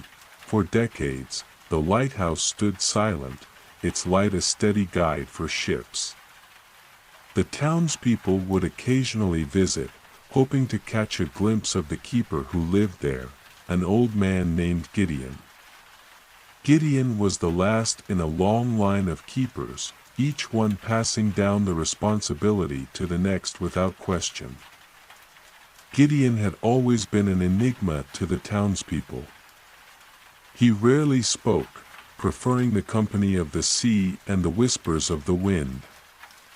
His only friends were the gulls that perched on the edge of the lighthouse and the fog that often rolled in from the ocean, surrounding the tower like a silent shroud. One night, the storm clouds gathered on the horizon, a dark, rolling mass that seemed to fill the sky with foreboding. The townspeople gathered at the village square, watching as the lightning flickered in the distance. They all knew what was coming. The same kind of storm that had haunted Captain Blackwood's nightmares. Gideon had been preparing for this storm for weeks. He checked the lighthouse's mechanisms, ensured the charm was in place, and made sure the light was steady and strong. The townspeople watched from the shore as he climbed the steps to the top, his silhouette growing smaller with each rung of the ladder. The storm hit with a fury. Rain pelted the windows of the lighthouse, lightning cracked across the sky, and the wind howled through the beams. Gideon stood at the top, his eyes fixed on the horizon, his hand on the wheel that controlled the light. For hours, he kept the lighthouse's beam steady, guiding the ships through the darkness. But as the storm raged on, something strange happened. An eerie silence fell over the lighthouse. The wind stopped howling, the rain stopped pounding on the roof, and the waves seemed to hold their breath. Gideon turned slowly, his eyes wide with fear, and saw that the lighthouse was glowing with a faint, otherworldly light, an aura that surrounded the tower like a protective barrier. As he looked closer, Gideon saw shapes, ghostly figures moving in and out of the light, their eyes filled with sadness and longing. They were the souls of sailors lost at sea, trapped between worlds, unable to find their way home. Gideon knew what they were, the remnants of those who had perished in the same storm that had claimed Captain Blackwood's ship. "Help us," one of the figures pleaded, his voice barely a whisper. Gideon's heart ached as he looked at them. "I don't know how," he replied, his voice breaking. "Break the charm," the figure said, its voice stronger now. "Release us from this place." Gideon hesitated. The charm was the only thing keeping the lighthouse standing, the only protection against the storms that had taken so many lives. But as he looked into the eyes of the lost souls, he knew what he had to do. With trembling hands, Gideon reached out and touched the charm, a small, bone amulet embedded in the lighthouse's foundation. It felt cold, as if it had been waiting for this moment. Gideon closed his eyes and whispered a silent prayer, then he broke the charm in two. For a moment, nothing happened. The lighthouse stood silent, the light still shining strong. But then, one by one, the figures began to fade, disappearing into the air like smoke in the wind. Gideon watched as they vanished, their whispers growing fainter until there was nothing but silence. The storm passed, the wind died down, and the waves returned to their normal rhythm. Gideon descended the steps of the lighthouse slowly, his heart heavy with the knowledge that he had set the souls free. As he reached the bottom, the townspeople were there waiting for him, their faces a mix of fear and relief. "Is it over?" one of the villagers asked. "Yes," Gideon said softly, looking back at the lighthouse. "The souls are at peace now." From that day forward, the lighthouse was no longer just a beacon, it was a symbol of hope for the town. Gideon remained as the keeper, but he no longer lived alone. The villagers would visit him, bringing food and company, ensuring that he was never truly alone, and whenever a storm approached, they would gather at the edge of the sea, watching the light of the lighthouse shine steady and strong, knowing that the whispering keeper was there to protect them. The mirror in the attic. Sarah had always been fascinated by old houses, their creaking floors, their hidden corners, the stories they seemed to tell. So when she found the old Victorian house on the edge of town, she knew she had to explore it. The house was huge, its paint peeling, its windows covered with dust and grime.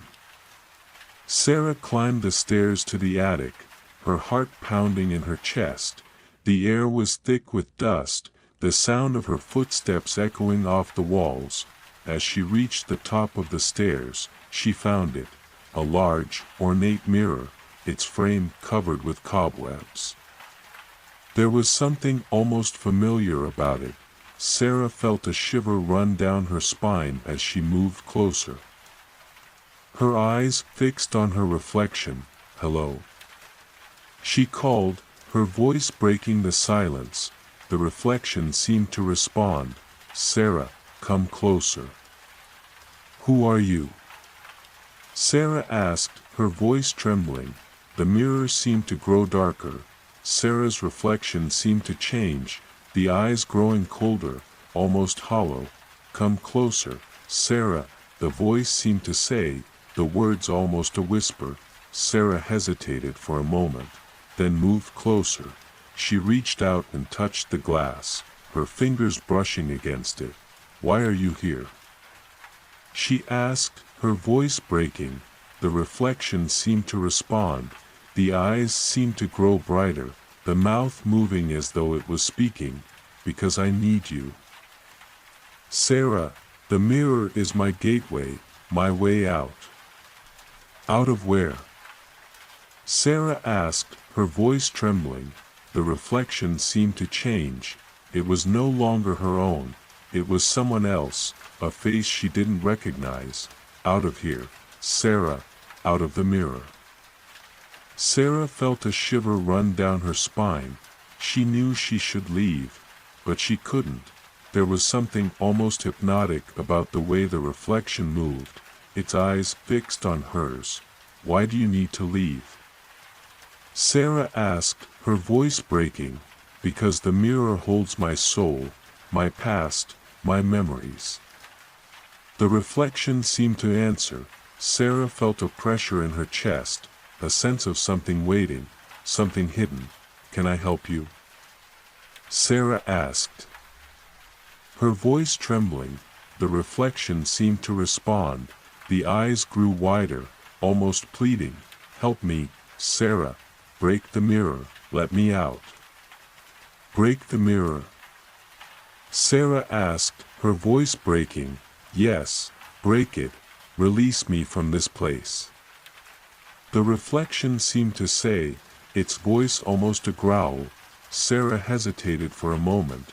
She knew it was a trap, but she couldn't resist the urge to help, to find out what was hidden in the glass. She reached out and touched the mirror. The glass was cold under her fingers. Sarah, don't do it.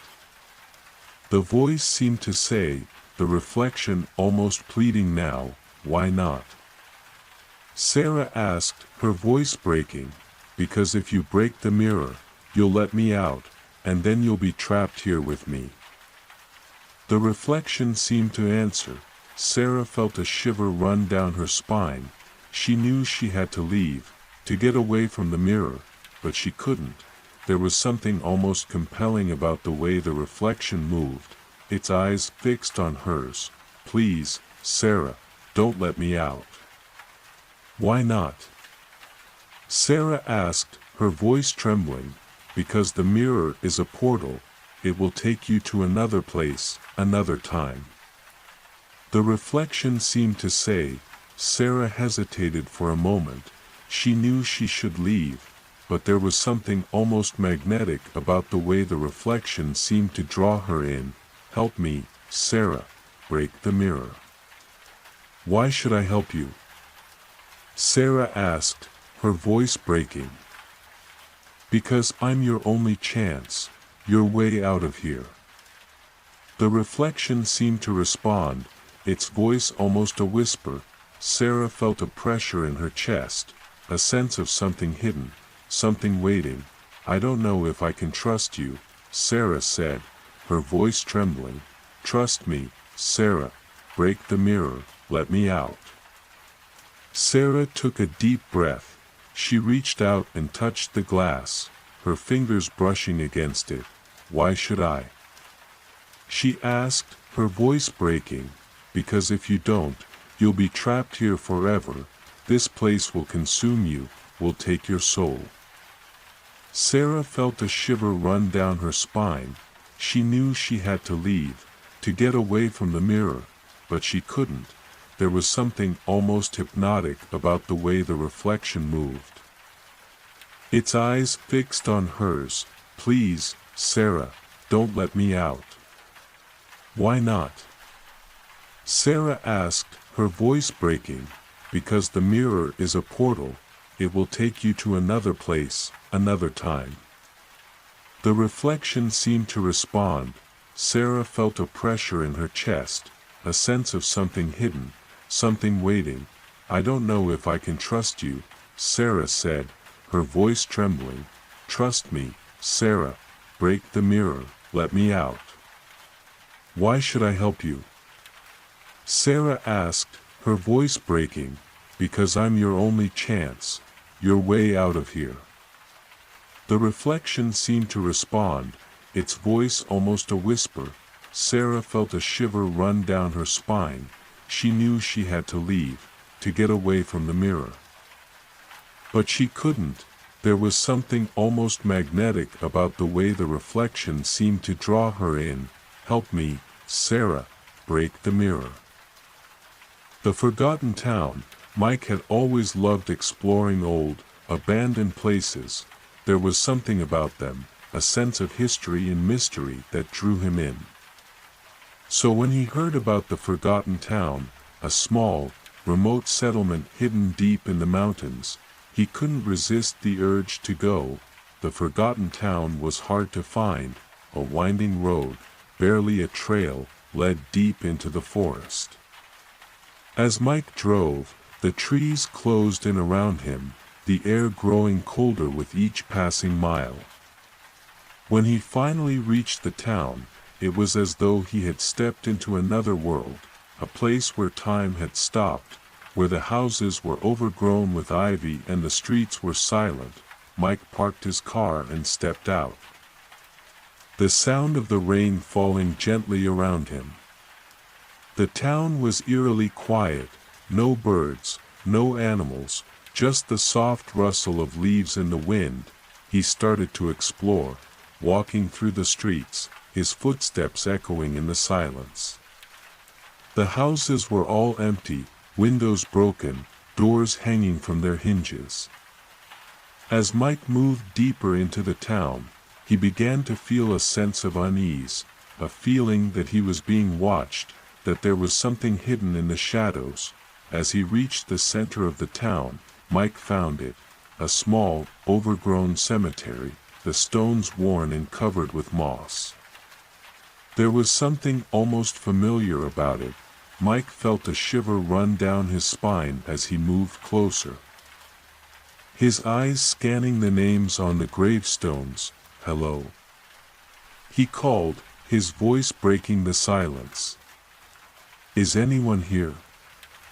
There was no answer, just the sound of the rain, the gentle patter against the roof of a nearby house. Mike turned and started to leave. He had seen enough, he thought. But as he reached the edge of the cemetery, he felt it, something watching him, something hidden in the trees. "Mike, stay." The voice seemed to say, the words almost a whisper. Mike turned. There was no one there, just the shadows of the trees. "Who's there?" he asked, his voice breaking. The voice seemed to respond, "Stay, Mike, there's something you need to see." Mike hesitated for a moment, then turned and started to walk back into the cemetery. As he did, the rain seemed to grow heavier, the drops falling almost like tears, the sound almost mournful. "Why are you doing this?" Mike asked, his voice trembling. The voice seemed to grow louder. "Because you're the one who can hear us, the one who can see what we see." As Mike moved deeper into the cemetery, he began to see it, the figures, moving between the gravestones, their faces hidden in the shadows. The rain seemed to fall faster now, the sound almost a roar as it beat against the ground. "Who are you?" Mike asked, his voice breaking. The figures seemed to respond. They moved closer, almost as though they were beckoning him. "Come with us, Mike." The voice seemed to say, the words almost a plea now. Mike felt a cold shiver run down his spine. He knew he should leave, to get away from the cemetery, but he couldn't. There was something almost hypnotic about the way the figures moved, their shapes blending into the shadows. "Why should I follow you?" Mike asked, his voice trembling. "Because we're the ones who can show you the past, the secrets of the town, the history hidden in the graves." The voice seemed to answer. Mike felt a pressure in his chest. He knew he couldn't stay, that he needed to leave before it was too late. "I'm leaving," Mike shouted, his voice breaking. The figures seemed to respond. They moved closer, their shapes almost blending into the rain. "Mike, listen to us." The voice seemed to say, its tone almost pleading. But Mike didn't listen. He turned and ran, his footsteps echoing in the silence as he made his way back to his car. As he reached the edge of the cemetery, he turned and looked back. The figures were gone, just the sound of the rain, the gentle patter against the roof of the car. As you listen to this story, let the sound of the rain be a comfort, the gentle patter against the roof, the soft lull of water on the window. Think of Mike and the forgotten town. What was he being shown, and why did it choose him? Leave a comment below and let's keep the conversation going. And remember, Sometimes the places we go can hold stories we never expected to find. The Whispering Grove. Jessica had always been drawn to old forests, their mystery, their silence, the way they seemed to hold secrets in the shadows of their trees. So when she found the Whispering Grove on the edge of town, she couldn't resist the urge to explore. The grove was unlike any forest Jessica had seen before. It was dark, almost eerie, the trees close together as though they were whispering secrets to each other. As she stepped deeper into the woods, the sunlight seemed to fade, the air growing colder with each step. Jessica moved cautiously, her eyes scanning the ground for any sign of wildlife. There were no birds, no animals, just the sound of her footsteps crunching on the leaves. As she moved deeper into the grove, she began to hear it, the soft murmur of voices, the sound of the trees moving in the wind. The whispers were indistinct at first, just a background hum, but as Jessica continued, the words began to become clearer. "Jessica, come closer." "Who's there?" Jessica called, her voice breaking the silence. The whispers seemed to answer, "Come closer, Jessica, we have something to show you." Jessica hesitated for a moment, then moved forward, her steps slow and deliberate. The whispers grew louder, almost a chant now. "You have to understand, Jessica, you need to know." "Know what?" Jessica asked, her voice trembling. The trees seemed to respond, the whispering grew louder still. The words almost forming into a song, "The truth, Jessica, the truth about the forest, about the grove." Jessica felt a shiver run down her spine. There was something almost hypnotic about the way the trees moved, their branches swaying as though in response to her every step. "Why are you showing me this?" she asked, her voice breaking. The whispers seemed to grow louder still. "Because you're the one who can hear us, the one who can see what others can't." "Why me?" Jessica asked, her voice trembling. The grove seemed to respond, the shadows seemed to close in around her, the air growing colder still. Jessica felt a pressure in her chest, a sense of something waiting, something hidden. "Come closer, Jessica, let us show you." Jessica took a deep breath and stepped forward, her eyes fixed on the trees ahead. As she did, the ground seemed to open up, the trees parting as though they were guiding her to a path hidden within the forest. "Where does this path lead?" Jessica asked, her voice barely a whisper. The whispers grew louder, "To the heart of the grove, to the place where the secrets lie." Jessica took another step forward, her breath coming fast and shallow. She knew she was getting closer, she could feel it in the air, a sense of anticipation that seemed to grow with each passing moment. As she reached the center of the grove, the trees seemed to part completely, the path opening up into a small clearing. A circle of silence in the midst of the Whispering Grove. In the center of the clearing was an old oak tree, its bark smooth and dark against the shadows of the forest. "Jessica, you need to know," the whispers seemed to say, the words almost a plea now. Jessica took another step forward, her eyes fixed on the tree. There was something almost familiar about it, something in the way the branches seemed to reach out, as though inviting her closer. "Tell me," Jessica whispered, her voice breaking. The whispers grew louder still, "the secrets of the forest, Jessica, the truth about the grove and why it's here." "Why is it here?" Jessica asked, her voice trembling. The tree seemed to respond, the branches swaying as though in answer to her question. "Because the Whispering Grove holds the past, the memories of the land, an ancient place where the world still remembers its history." Can you hear it? The whispers seemed to ask, the words almost a chant now. Jessica closed her eyes, her mind drifting. She could hear it now, the soft murmur of voices, the echoes of the past, almost like a memory just on the edge of her consciousness. Is this what you wanted to show me? Jessica asked, her voice breaking. The whispers grew louder still. Yes, this is why we brought you here, to understand, to hear the stories the grove has to tell. Jessica took a deep breath, her eyes fixed on the old oak tree. She knew she couldn't stay, the air was growing colder. The whispering louder, almost a roar now. I have to go, Jessica said, her voice breaking. I can't stay here. The whispers seemed to grow fainter, almost mournful.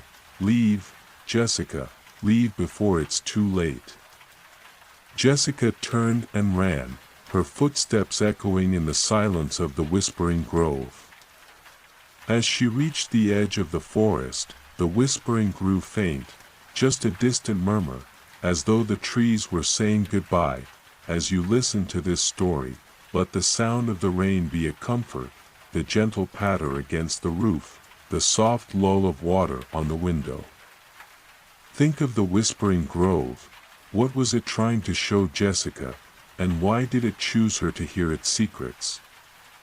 Leave a comment below and let's keep the conversation going. And remember, sometimes the places we find can hold the stories we need to hear. The Silent Town. There was a place in America, a town so quiet that it seemed to exist outside of time. No cars, no people, just empty streets and houses that seemed frozen in place. It was a place where the wind spoke for the town, whispering through the empty streets, rustling the leaves on the trees. When Emily first found the town, it was by accident. She had taken a wrong turn on her way to a friend's house and ended up on a deserted road, with no signs, no markers to tell her where she was. At first, she didn't think much of it, just another empty road in the middle of nowhere. But then she noticed the houses, lined up perfectly, their windows dark, their doors closed as though they hadn't been opened in years. Emily drove slowly through the town, her eyes scanning the empty streets. There was no one there, no sign of life at all. She pulled over to the side of the road and turned off the car, her heart beating fast. Hello? She called, her voice echoing in the silence. There was no answer, just the sound of the wind, the occasional rustle of a tree branch. Emily hesitated for a moment, then opened the car door and stepped out. The air was heavy with silence, the kind that seemed to wrap around her, make it hard to breathe. Emily made her way to the nearest house, its paint peeling, the porch sagging under the weight of time. Hello? She called again, louder this time. Nothing, just the wind. The sound of it moving through the trees. Emily tried the front door, unlocked. She pushed it open slowly, the hinges groaning in protest. Inside, the house was like a museum, frozen in time, as though the people who had lived there had simply vanished. The furniture was covered in dust, the walls lined with pictures, old family photos, faces frozen in smiles. Emily moved from room to room, her footsteps silent on the carpet. There was no dust on the floor, no sign of decay, just a sense of emptiness, as though the house had been waiting for her. In the kitchen, Emily found it, a newspaper on the counter, dated a week before her arrival. The headline was faded, but she could still make out the words, Silent Town, residents vanish overnight. Is that what happened here? Emily whispered to herself. Did everyone just leave? As she read, the whispers started, soft, indistinct, like voices on the edge of hearing. Emily turned slowly, her eyes scanning the empty rooms. "Who's there?" she called, her voice breaking. The whispers grew louder. "Emily, come to us, we need to show you." "Show me what?" Emily asked, her heart pounding in her chest. The house seemed to respond. The whispers became clearer, almost as though they were speaking directly to her. "The past, Emily, what happened to us, what we need you to know." "Why me?" Emily asked, her voice breaking. "Why show me this?" The whispers grew louder, almost a chant now. "Because you're the one who can hear us. The one who can find the truth." Emily felt a pressure in her chest, a tightness that seemed to grow with each passing moment.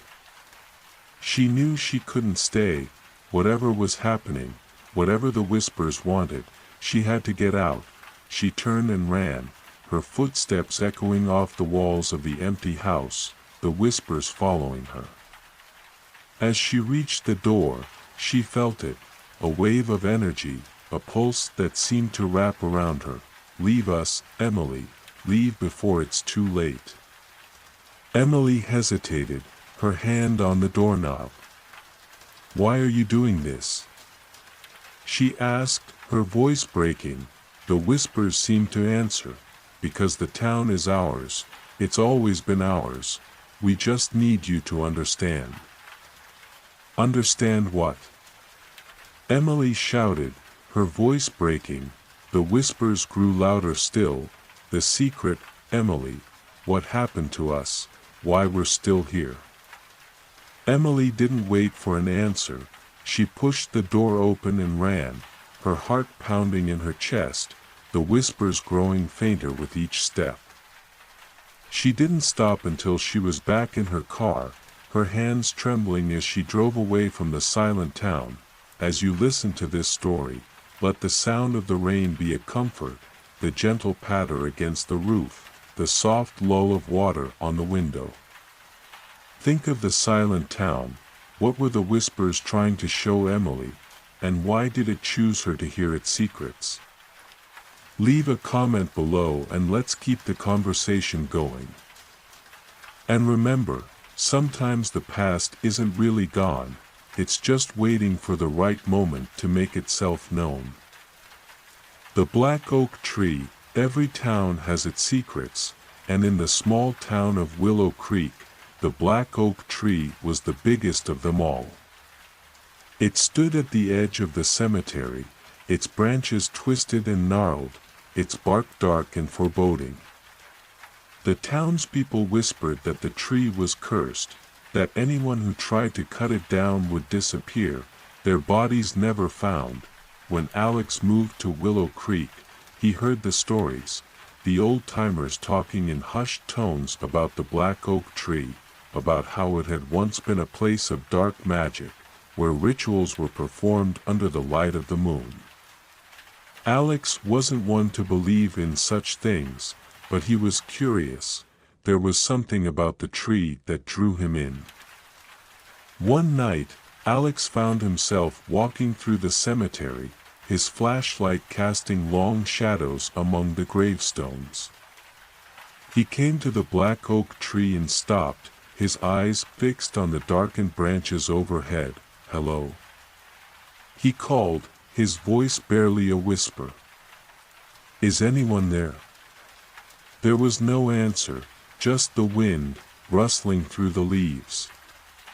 Alex took a step closer, his flashlight revealing the strange symbols carved into the trunk, symbols that seemed to move as though they were alive.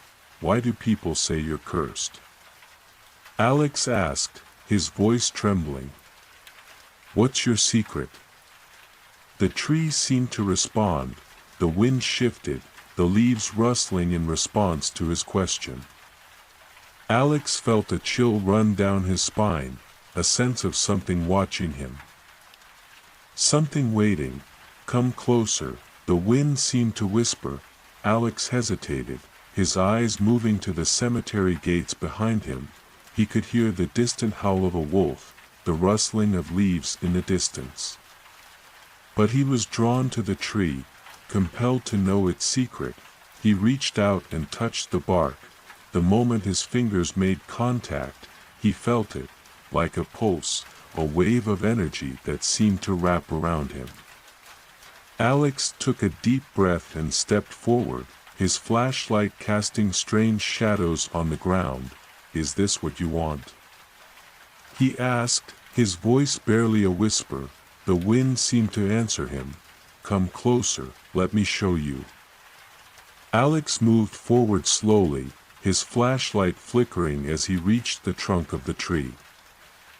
The bark seemed to move under his touch, the symbols shifting and glowing faintly in the darkness. "Why are you doing this?" Alex asked, his voice breaking. The tree seemed to respond. The wind grew stronger, the whispers louder. "Because you have to know, you have to understand." "I don't understand anything," Alex shouted, his voice breaking. The tree seemed to shake, the branches swaying as though in response to his anger. Alex took a step back, his heart pounding in his chest. He knew he should run, but he was frozen, unable to move.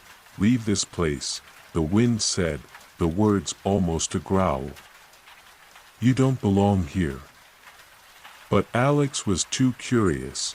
He reached out again, his fingers brushing against the symbols on the tree's trunk. As he did, he felt a surge of energy. His body seemed to vibrate, the air around him growing colder. "Why are you showing me this?" he whispered, his voice breaking. The tree responded, "Because you need to know. The past is never really gone, it's just waiting for the right moment." As Alex listened, the symbols seemed to come alive, the images becoming clearer, almost like a memory playing out before his eyes. He saw it, a dark ritual, performed under the light of the moon, the black oak tree at the center. "Is that why you're still here?" Alex asked, his voice trembling. The tree shook again. "Because the past never dies, it just waits for someone to hear its story." Alex felt a pressure in his chest, a tightness that seemed to grow with each passing moment. The wind was louder now, almost a roar. Alex knew he had to get away. He turned and ran, his footsteps echoing off the gravestones as he made his way back to the gates. As he reached them, he heard it, the voice of the wind, calling his name, its tone almost mournful. "Come back," it whispered, "come back and let me show you." But Alex didn't stop. He ran until he was out of the cemetery, out of the reach of the black oak tree and its dark whispers. As you listen to this story, let the sound of the rain be a comfort, the gentle patter against the roof, the soft lull of water on the window. Think of the black oak tree. What was it trying to show Alex, and why did it want him to know its secret? Leave a comment below and let's keep the conversation going. And remember, sometimes the past isn't really gone, it's just waiting for the right moment to make itself known. The old mirror. Sarah had always been fascinated by antiques. She loved the way they told stories, the way each piece had a history of its own.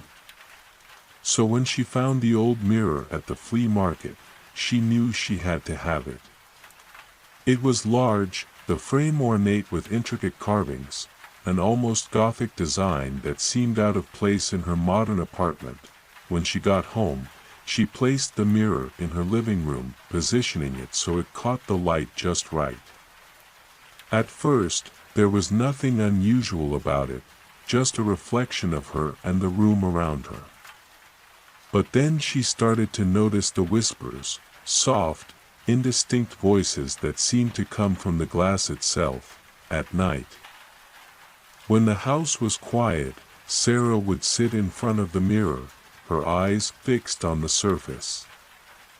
The whispers grew louder, more insistent, the voices not just talking, but almost singing, a low hum that seemed to echo in her mind.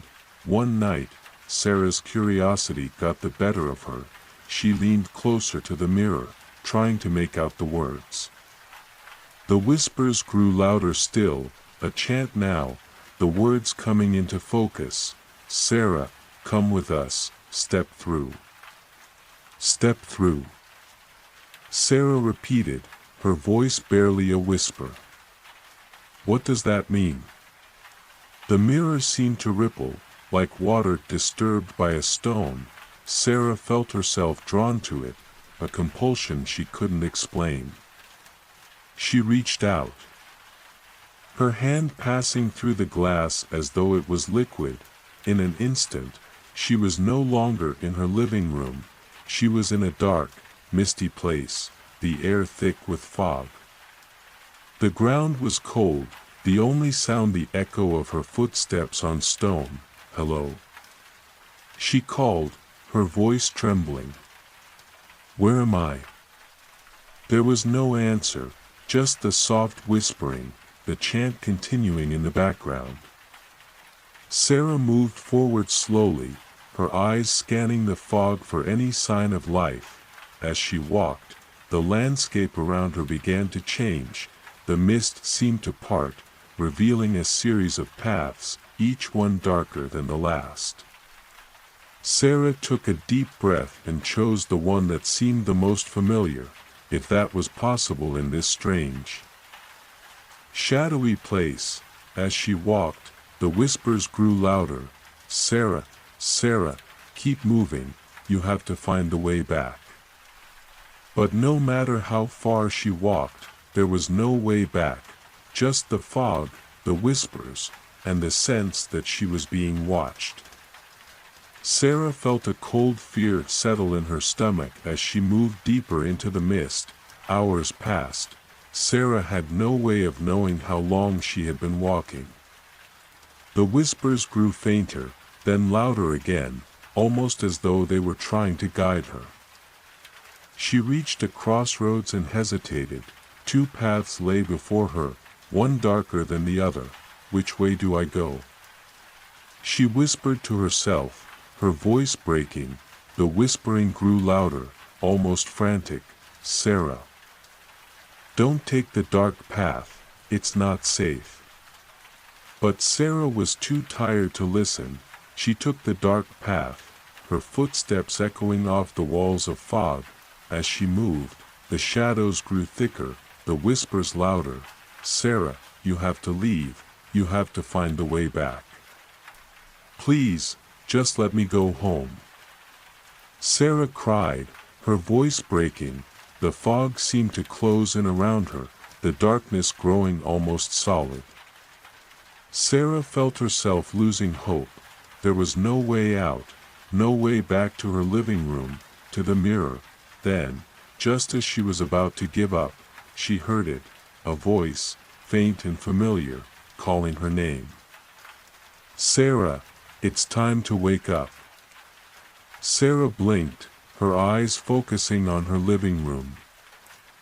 The old mirror in front of her. She was back in her apartment, her heart pounding in her chest. She turned away from the mirror, her breath coming fast and shallow. The whispers were gone, the air still, just the sound of rain outside, the occasional car passing by. As you listen to this story, let the sound of the rain be a comfort, the gentle patter against the roof, the soft lull of water on the window. Think of the old mirror. What was it trying to show Sarah, and where did it take her? Leave a comment below and let's keep the conversation going. And remember, sometimes the things we find can lead us to places we never expected. The Forgotten Lighthouse. It had been years since Grace had visited her family's old lighthouse on the coast of Maine. Her grandfather had passed away a few months earlier, and she was the only one left in the family. No siblings, no cousins, just her and the lighthouse, a constant in her life. Grace had always loved the place, the way the wind swept through the tower, the smell of salt water in the air, and the view from the top, looking out over the ocean. But there was something different this time, an unease, a sense of being watched. She arrived at the lighthouse late in the afternoon, the sun just starting to dip below the horizon. The old building was still as grand as she remembered, its white walls standing against the rocks. The red door at the bottom leading up to the spiral staircase. As she stepped inside, Grace felt a shiver run down her spine, a cold draft, even though all the windows were closed. She made her way up the stairs slowly, her footsteps echoing off the stone walls. The higher she climbed, the colder it got, until she reached the top, the small room with the lens and the great window looking out to sea. She was expecting to feel a sense of nostalgia, of peace. After all, this was her family's legacy. But instead, there was only silence, no sound of waves crashing against the rocks below, no gulls calling in the distance. Grace checked the room. The lens was still in place, the glass clean and clear. She moved to the window, looking out over the ocean. There was nothing, just the darkening sky and the endless sea. "Grandpa?" she called, her voice barely a whisper. "Are you here?" There was no answer, just the sound of the wind, howling through the tower. Grace felt a tightness in her chest, a sense of unease that seemed to grow with each passing moment. "Maybe I'm just imagining things," she muttered to herself, turning away from the window. But as she moved toward the door, she heard it, a soft whisper, just behind her, so close that she could almost feel it on her skin. "Grace," it said, the voice low and raspy. "Come closer." Grace froze, her heart pounding in her chest. The voice was familiar.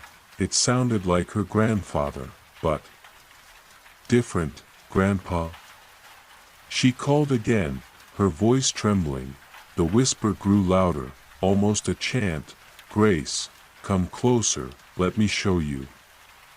"No!" Grace screamed, spinning around, her eyes wide, but there was no one there, just the empty room, the lens reflecting the light from the setting sun. Grace's breath came fast and shallow, her hands trembling as she made her way to the door. As she reached for the handle, the whispering grew louder. "Grace, you have to know, you have to understand." "No!" Grace shouted again, slamming the door behind her. She ran down the stairs, her footsteps echoing off the walls, the whispers growing fainter with each step. When she reached the bottom, she threw open the door and ran outside, her heart still pounding. The night was cold, the wind biting at her as she made her way back to her car. As she looked back at the lighthouse, she saw it, figures in the windows, watching her, their faces indistinct but familiar. "No!" Grace cried, her voice breaking. "I don't belong here, leave me alone." As she drove away, the whispers grew fainter, fading into the night. Grace didn't stop until she was hours away, back in the city, the lighthouse a distant memory. As you listen to this story, let the sound of the rain be a comfort, the gentle patter against the roof, the soft lull of water on the window. Think of the forgotten lighthouse. What were the whispers trying to tell Grace? Leave a comment below and let's keep the conversation going. And remember, sometimes the past isn't really behind us, it's just waiting for the right moment to make itself known. The abandoned schoolhouse. In the heart of the old, decaying town of Alderwood sat the abandoned schoolhouse, a large, three-story building with broken windows and graffiti covering the walls. The townspeople had long since given up on the idea of restoring it. It was a place of rumors and whispers, tales of ghosts and shadows lurking in the halls. Sam had heard the stories, of course, but he was too curious to stay away. On a dark, moonless night, Sam found himself standing outside the schoolhouse's heavy front doors, a flashlight in hand. The air was thick with fog, and the only sound was the rustling of leaves in the nearby trees. Sam took a deep breath, then pushed open the doors and stepped inside. The hallway was dark, the only light coming from the beam of his flashlight. The floors were covered in dust, and as Sam walked down the hall, he could feel the weight of the place, like it was pressing down on him, trying to hold him back. He reached the first set of stairs and hesitated, his flashlight casting eerie shadows on the wall. There was a creak, a groan from above. Sam tightened his grip on the flashlight and began to climb. The second floor was just as dark, the air growing colder with each step. Sam could hear whispers, soft, indistinct voices that seemed to follow him as he moved down the hall. He passed empty classrooms, the desks overturned, chalkboards covered in dust. Each room seemed to have its own story, an old science lab, its beakers and chemicals left untouched, a music room, the piano keys covered in grime, and a gymnasium with a basketball hoop hanging crooked from the ceiling. As Sam made his way to the third floor, the whispers grew louder, more insistent. He felt a shiver run down his spine. This was not just an old building, it was something else, something trapped inside the walls. He reached the third floor and was met with silence. No whispers, no sounds at all. The flashlight beam flickered, casting strange shadows on the walls. Sam moved forward slowly, his eyes scanning the darkness. "Hello?" he called, his voice barely a whisper. There was no answer, just the faintest of noises, a rustling from behind one of the doors. Sam turned toward it, his heart pounding in his chest. "Is someone there?" The door creaked open slowly, revealing a narrow, dimly lit hallway. Sam took a step back. Something about this place felt wrong, like he was stepping into a memory, a forgotten dream. He moved cautiously down the hallway, his flashlight beam cutting through the darkness. As he passed a door on his right, he heard it, a voice, soft, barely audible, saying his name. "Sam," it whispered, "Sam, come closer." Sam's breath caught in his throat as he turned, his flashlight flickering as he tried to find the source of the voice. It was coming from behind the door, low and breathy, like it was trying to pull him in. "Who are you?" Sam called, his voice shaking. There was no answer, just the whispering, growing louder, more desperate. Sam pushed open the door slowly, his flashlight revealing a small, darkened room, a desk covered in old papers, a cracked globe, and a picture frame on the wall, its glass shattered. As he moved into the room, the whispering grew louder still. "Sam, come closer, let me show you."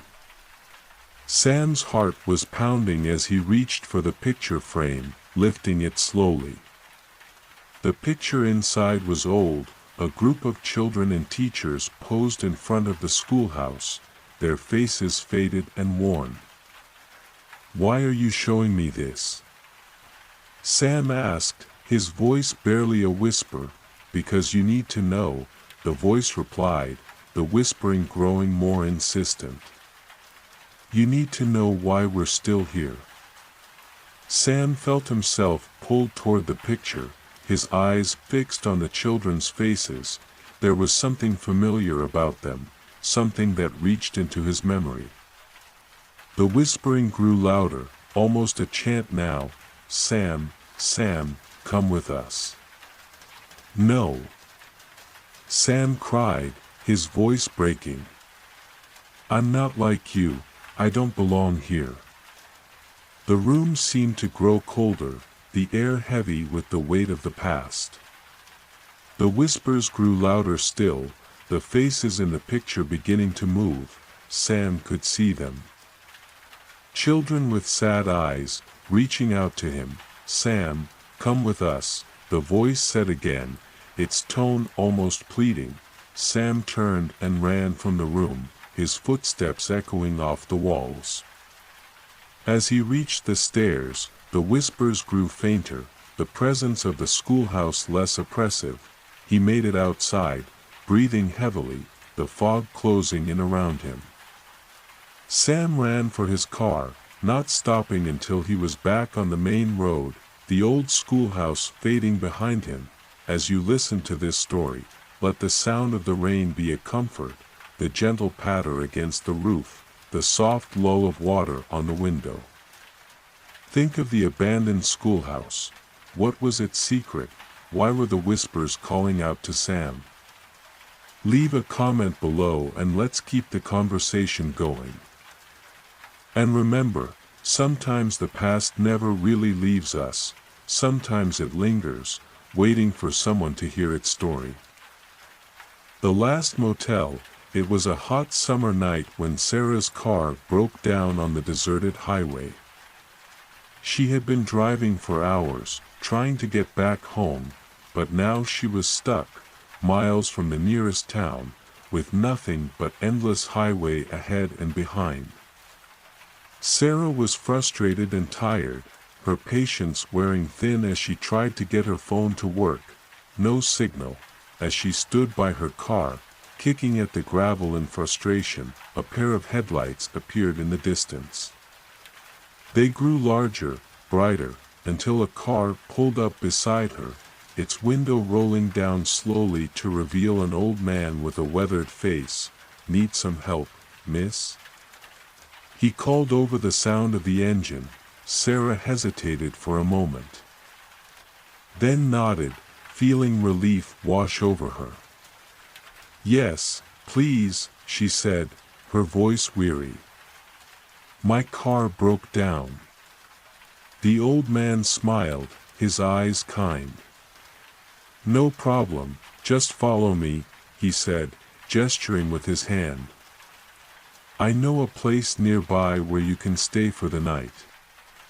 Sarah wasn't sure about following a stranger, but she didn't have much choice. Her car wasn't going anywhere.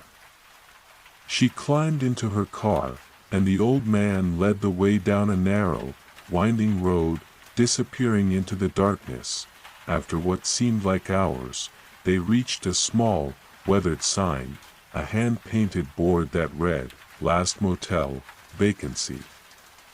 Sarah's heart sank as she saw the state of the place, broken neon lights, cracked windows, and the overall air of neglect. "Here we are," the old man said, pulling up to the front door. "This is the only place for miles, miss. You'll be safe here for the night." Sarah nodded, too tired to argue. She thanked the old man and stepped out of the car, feeling the oppressive heat and humidity wrap around her like a blanket. The old man gave her a nod, then drove away, leaving Sarah to make her way into the motel. The lobby was dimly lit, the air thick with the smell of mildew and old wood. A young woman sat behind the desk, her eyes staring at the computer screen without really seeing it. "Hi," Sarah said, her voice hesitant. "I need a room for the night." The woman looked up, her eyes blank. "ID and credit card," she said, her voice flat. Sarah did as she was asked, handing over her driver's license and a credit card. The woman took them without a word, her fingers moving quickly over the keys of the computer. After a moment, she looked up, her eyes still empty. "Room 13, she said, handing Sarah a key. "Upstairs, second door on the left." Sarah took the key, feeling a chill as she looked at the number, 13. She didn't believe in superstitions, but something about that room didn't sit right with her. Still, she was too tired to care. She climbed the stairs and found her room, dark, dusty, the door creaking as she pushed it open. Inside, the room was sparsely furnished, an old bed, a chipped dresser, and a small, flickering TV in the corner. Sarah dropped her bag on the bed and closed the door, feeling a sense of unease settle over her. As she unpacked a change of clothes, Sarah noticed something odd. The TV wasn't plugged in. She went over and checked the socket, but there was no power running to it. That was strange, considering the lights in the rest of the motel worked. Whatever, Sarah muttered to herself, closing the door to the bathroom and flicking the light switch. The light bulb above the mirror blinked a few times, then stayed on, dim, but enough to see by. She took a quick shower, trying to wash away the sweat and grime of the day. As she stood under the warm water, she let her mind wander, thinking of home, of her boyfriend waiting for her, of how she was going to get out of here tomorrow. When she was done, she wrapped herself in a towel and stepped back into the main room. As she moved toward her bag to find some clothes, she noticed something, faint voices coming from the direction of the TV. It was like a whispering, barely audible over the hum of the motel's air conditioner. "Hello?" Sarah called, her voice shaking. "Is anyone there?" The whispering grew louder, more distinct. Sarah's heart began to race as she moved closer to the TV, her eyes fixed on the screen. The picture was fuzzy, but she could see people. Faces, watching her. The whispers grew louder, the voices blending into a low murmur. "Sarah, Sarah, Sarah." "No!" Sarah screamed, backing away from the TV. "Get out of my head." The voices didn't stop, they grew louder, filling the room, echoing off the walls. Sarah felt herself growing weaker, the air in the room heavier, as though something was pressing down on her. "Leave me alone," she cried, her voice breaking. "What do you want from me?" The whispers continued, louder than ever. "Sarah, Sarah, come to us." Tears streamed down Sarah's face as she felt herself pulled toward the TV, as though by some invisible force. She reached for her bag, trying to find her phone, but it wasn't there. She had left it in the car. "Please, let me go," she begged, her voice choked with fear. The whispers grew even louder, the faces on the screen beginning to move, shifting closer to her. Sarah felt a cold hand touch her shoulder. She turned, but there was no one there, no. She screamed, her voice breaking. As the TV flickered and went black, the room was silent. Sarah was left standing there, gasping for breath, the echoes of the whispers still ringing in her ears. Was it real? She whispered to herself, her voice trembling. Or just a bad dream? As you listen to this story, let the sound of the rain be a comfort, the gentle patter against the roof, the soft lull of water on the window. Think of the last motel. What was the secret behind the whispers? Why were they calling Sarah's name? Leave a comment below and let's keep the conversation going. And remember, sometimes the things that scare us the most are the ones we can't explain, ones that linger just out of sight.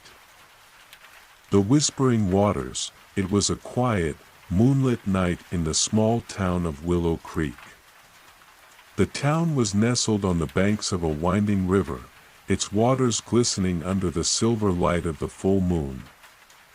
Grace had lived in Willow Creek her whole life, but tonight felt different. There was an unusual stillness in the air, as though the town itself was holding its breath. Grace had always been a night owl, but tonight she couldn't sleep. She had a restless feeling, a sense of unease that wouldn't go away. Maybe it was the storm that had passed through earlier, leaving behind a heavy mist over the river. Or maybe it was the memory of the strange dreams she'd been having, dreams of a woman standing by the water. Her face hidden by shadows. At around midnight, Grace decided to go for a walk by the river. She wrapped herself in a thick sweater and stepped out into the cool night, the mist wrapping around her like a shroud. The sound of the water was soothing, soft and rhythmic, like a lullaby, but there was something else in the air, a whispering, as though the river itself was trying to tell her something. As Grace walked along the riverbank, she noticed something strange, footprints in the mist. They were small, delicate, almost as though a child had been playing by the water.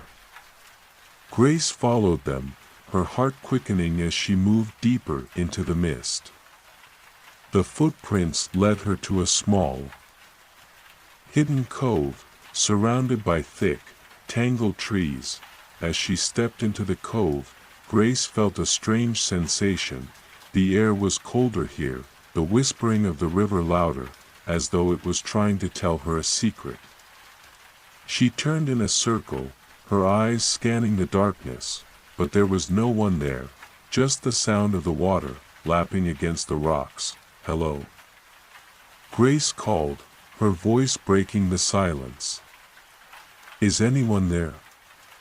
There was no answer, just the whispering of the wind through the trees.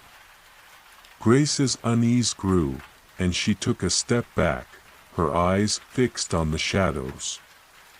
It was then that she saw it, a flicker of movement, just at the edge of her vision, a woman, her hair long and dark. Her eyes glowing in the moonlight. "Who are you?" Grace asked, her voice steady despite the fear that clenched her stomach. "What do you want?" The woman didn't answer, just stood there, watching Grace with eyes that seemed to be full of secrets. Grace felt a shiver run down her spine as the woman moved closer, her presence growing stronger with each step. "Are you real?" Grace asked, her voice barely a whisper. The woman didn't respond, just continued to move closer, as though drawn to Grace by some invisible force. Grace took a step back, her heart pounding. "I don't know what you want," she said, her voice trembling. "But I'm not afraid of you." The woman's lips curved into a faint smile, and she reached out a hand. Grace flinched, expecting to feel a cold, icy touch, but instead, the woman's hand passed through hers as though she were made of smoke. "Don't be afraid," the woman said, her voice barely a whisper. "I just want to tell you a story." Grace hesitated, her fear battling with her curiosity. "A story?" she asked, her voice barely audible.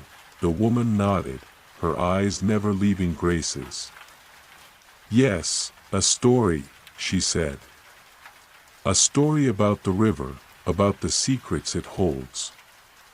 Grace felt herself drawn to the woman, as though there was no other choice. She moved closer, her fear forgotten for a moment, replaced by the strange fascination with the woman and the river. "Tell me," Grace said, her voice barely above a whisper. The woman began to speak, her voice low and melodic, like the sound of the river at midnight. "Long ago, this river was not as it is now," she said.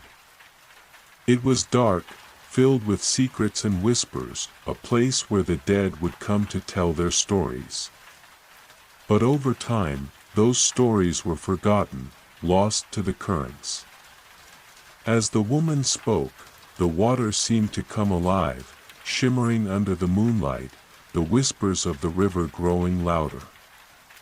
Grace listened, entranced by the story, the woman's voice, the sound of the water, the mist swirling around them. When the wind blows just right, the woman continued, you can still hear those whispers, stories of love, of loss, of regret. The river is a mirror, reflecting the lives of those who come here, those who seek its secrets. Grace felt herself drawn deeper into the story, her fear replaced by a strange sense of calm. But why are you telling me this? She asked, her voice barely a whisper. The woman's eyes flickered, and for a moment, Grace saw something, pain, longing, a desire to be heard. Because you're like me, the woman said, her voice breaking. You're one of the lost, one of the ones who needs to hear the stories. Grace felt a tear slip down her cheek as she looked into the woman's eyes. There was so much sadness there, so much she couldn't understand. What do you want me to do? She asked.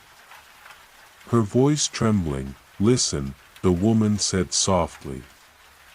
Listen to the river, to the stories it tells. Let it guide you, let it show you the way. As the woman spoke, the mist around them began to thin, the moonlight breaking through, casting the cove in a silver glow. The woman moved closer, reaching out to touch Grace's hand. This time, her touch was warm, comforting. Remember, the woman said, her voice almost a sigh, the river never forgets, it knows everything, every story, every secret. And then she was gone, disappeared into the mist, leaving Grace standing alone by the river, the sound of the water now soothing, almost hypnotic.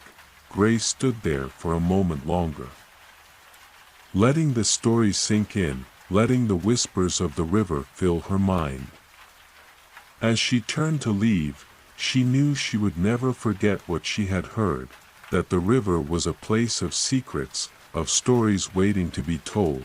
As you listen to this story, let the sound of the rain be a comfort, the gentle patter against the roof, the soft lull of water on the window.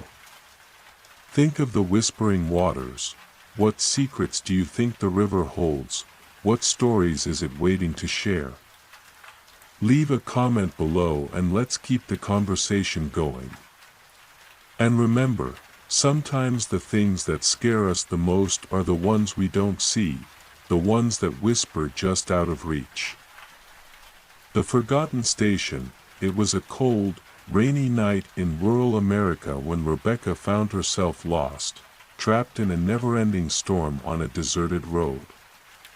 She had been driving for hours, trying to find a place to stay, but every town seemed further and further away. The GPS on her phone was useless, it had been dead for hours, the signal lost somewhere back in the dense woods. As she drove, the rain grew heavier, the windshield wipers struggling to keep up with the relentless downpour. The road was winding and narrow, the trees on either side closing in around her, like the walls of a narrow, dark tunnel. Rebecca's hands were clenched around the steering wheel, her heart racing as she tried to keep control of the car. It was then that she saw it, a flicker of light up ahead, almost hidden by the thick mist and rain. Rebecca leaned forward, trying to make it out. Was it a house, a gas station?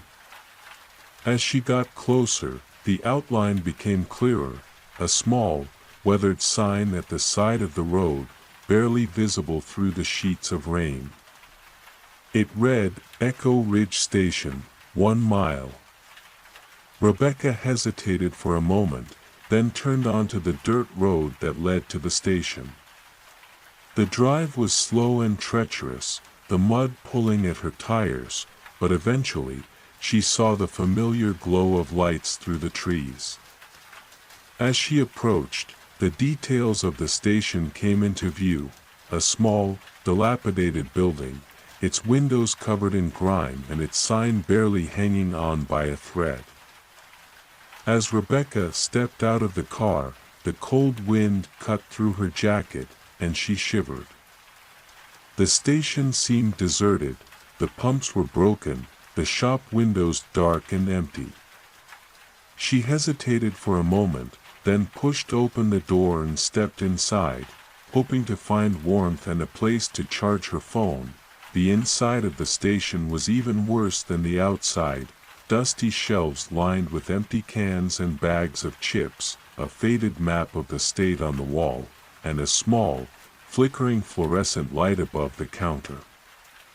There was no one behind the counter, no sound except for the distant rumble of thunder and the steady drip of water from the leaking roof.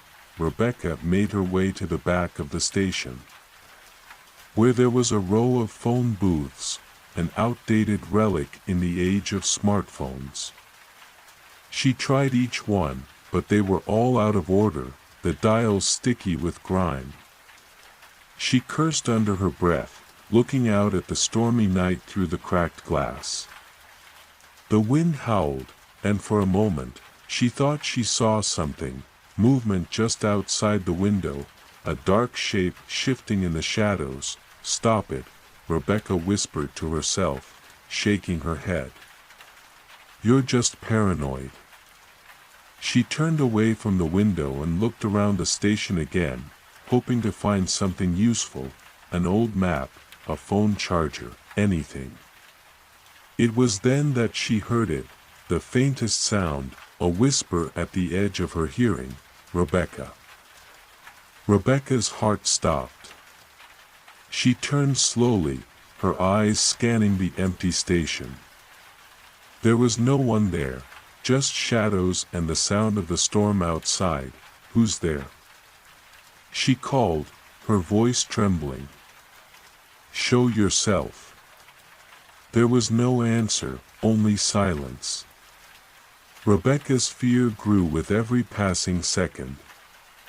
She moved toward the front of the station, her eyes fixed on the door, waiting for someone, anyone, to walk in. But as she reached the entrance, she heard it again: "Rebecca." This time, the whisper was louder, clearer, and it seemed to come from inside the walls of the station. Rebecca turned, her eyes wide with fear. "Stop this!" she shouted, her voice breaking. "I'm not afraid of you." The whisper didn't stop, it grew louder, surrounding her, echoing through the empty station. Rebecca felt a chill run down her spine, a sense of dread that made her want to run, to get out of there as fast as she could. "Please, just leave me alone," she cried, her voice shaking. "I didn't do anything."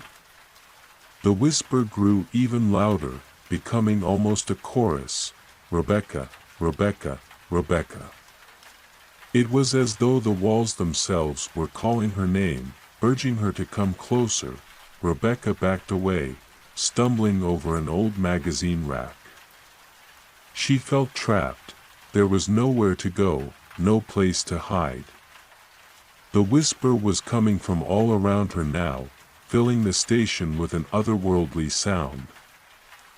As she turned to leave, she saw it, a shadow, moving just beyond the entrance. Rebecca's breath caught in her throat as she took a step back, her eyes fixed on the dark figure. It was tall, featureless, with eyes that seemed to glow in the dim light of the station. "Who are you?" Rebecca demanded, her voice steady with fear. "What do you want?" The shadow didn't answer, just continued to watch her, its presence growing stronger with each passing second. Rebecca felt a wave of terror wash over her as she realized, This wasn't just a ghost, it was something ancient, something that had been here long before the station was ever built. "Please, just let me go," Rebecca whispered, her voice breaking.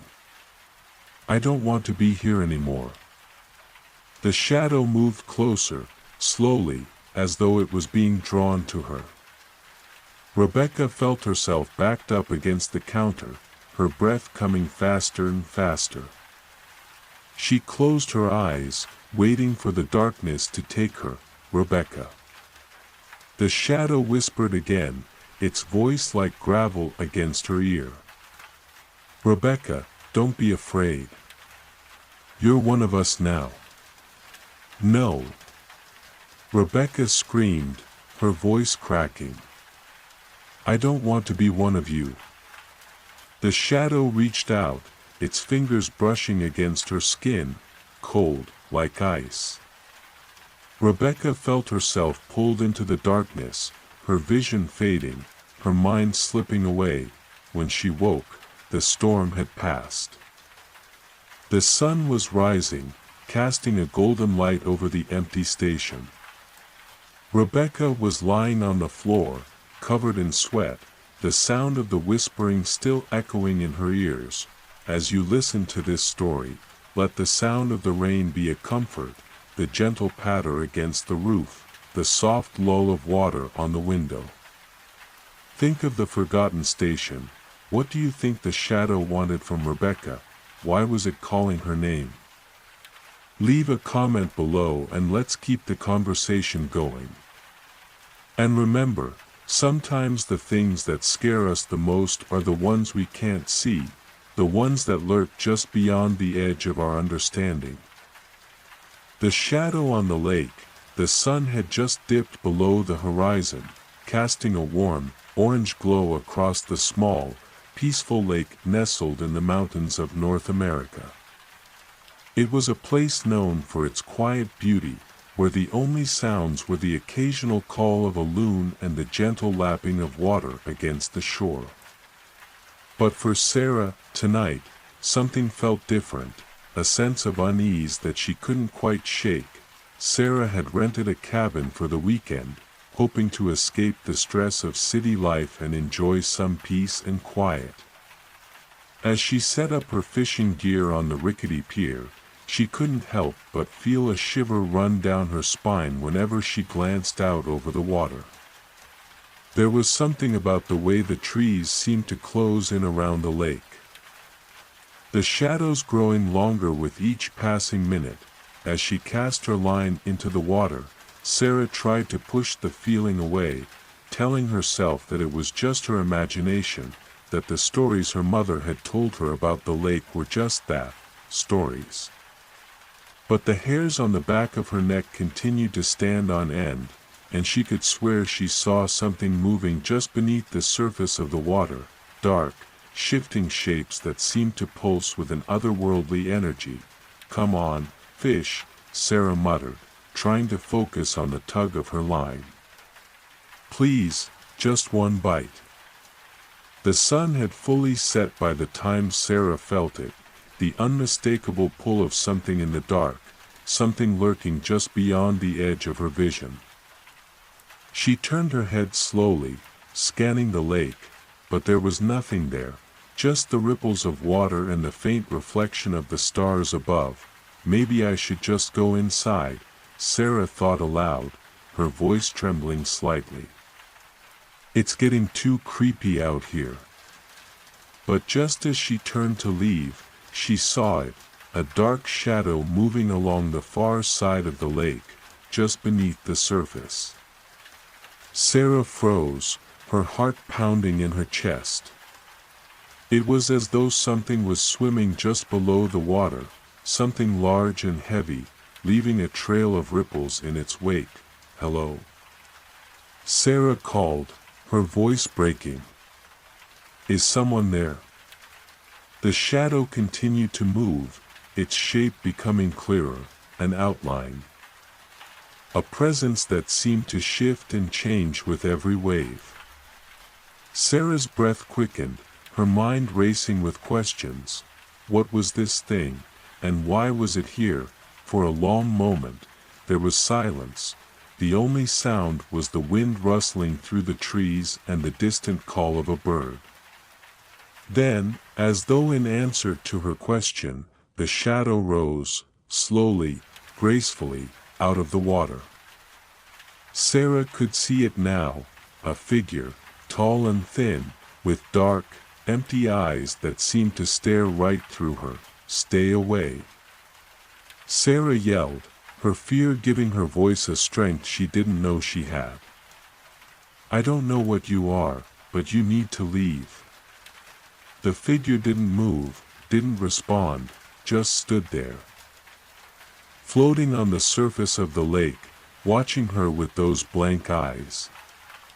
Sarah felt a cold, creeping fear settle in her stomach, the sense that this was no ordinary creature, that it was something ancient and powerful, something that had been here long before she ever arrived.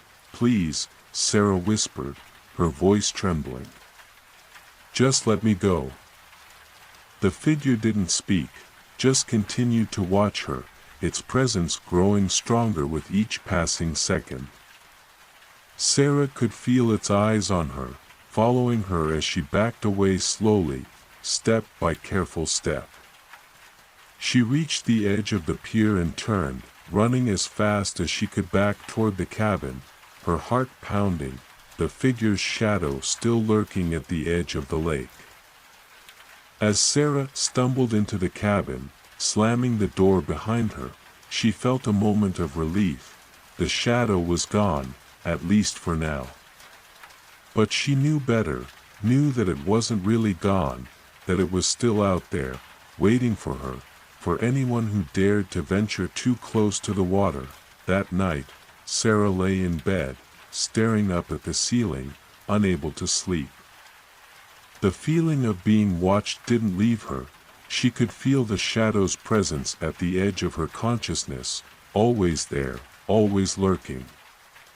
It was as though the lake itself had a darkness inside it, something that could reach out and take hold of you, if you let it. As you listen to this story, let the sound of the rain be a comfort, the gentle patter against the roof, the soft lull of water on the shore. Think of the shadow on the lake. What do you think it wants? Why does it watch from the water's edge? Leave a comment below and let's keep the conversation going. And remember, sometimes the things that scare us the most are the ones we can't see, the ones that live just beneath the surface of our understanding. The lonely road. It was a dark and stormy night when Jake found himself driving down a winding, desolate road through the heart of rural America. The heavy rain pounded against the windshield, making it nearly impossible to see more than a few feet ahead. The only light was from his headlights and the occasional flicker of distant lightning that briefly illuminated the thick forest on either side of the road. It was the kind of night that felt like a bad omen, and Jake couldn't shake the sense of unease that had been growing since he left the city. Jake had been visiting his childhood home, a small farmhouse that had been abandoned for years. He was hoping to find some old photographs or keepsakes from his past. Something to remind him of happier times. But now, as he drove through the storm, he began to regret his decision. The road seemed to stretch on forever, and Jake couldn't help but feel like he was being swallowed up by the darkness. As he rounded a bend, Jake saw it, a single, flickering streetlight ahead, its weak glow casting long shadows on the road.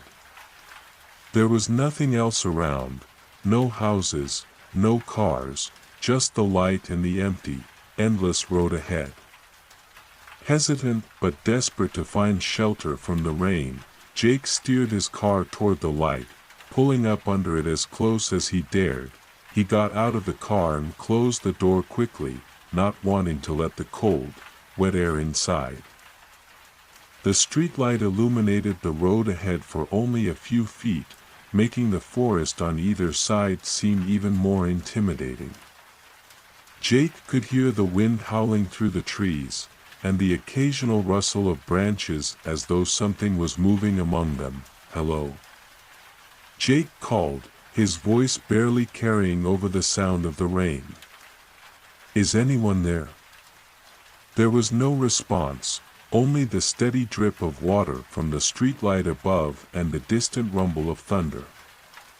Jake hesitated for a moment, then decided to keep going. The road was his only way out, and he was almost home. As he climbed back into his car, he could feel the tension in his shoulders start to relax, at least until he noticed something strange in the rearview mirror. For a moment, it looked like there was someone standing in the road behind him, a shadowy figure, hunched over, just beyond the reach of the streetlight. Jake blinked, thinking it was just a trick of the light, but when he looked again, the figure was still there, closer than before. "Hello?" Jake called again, more urgently this time. "Who's there?" The figure didn't move, just stood there, as if it was watching him. Jake's heart began to pound in his chest, his hands gripping the steering wheel tightly. He could feel the adrenaline start to flood his veins, his mind racing with questions. Who was this person, and why were they standing in the middle of the road at this time of night? "Hey!" Jake shouted, opening the car door and stepping out onto the wet pavement. "What do you want?" The figure remained silent, its head bowed, as though it was looking down at something on the ground. Jake took a cautious step forward, his eyes narrowing as he tried to make out any details in the dark. The rain was still coming down hard, the streetlight above casting an eerie glow over everything. "Are you okay?" Jake asked, his voice trembling. "Do you need help?" The figure didn't respond, didn't even move. It just stood there, a dark silhouette against the light. Jake took another step closer, his fear turning to anger. Whoever this person was, they were just a creep in the middle of nowhere. And Jake wasn't going to let them scare him.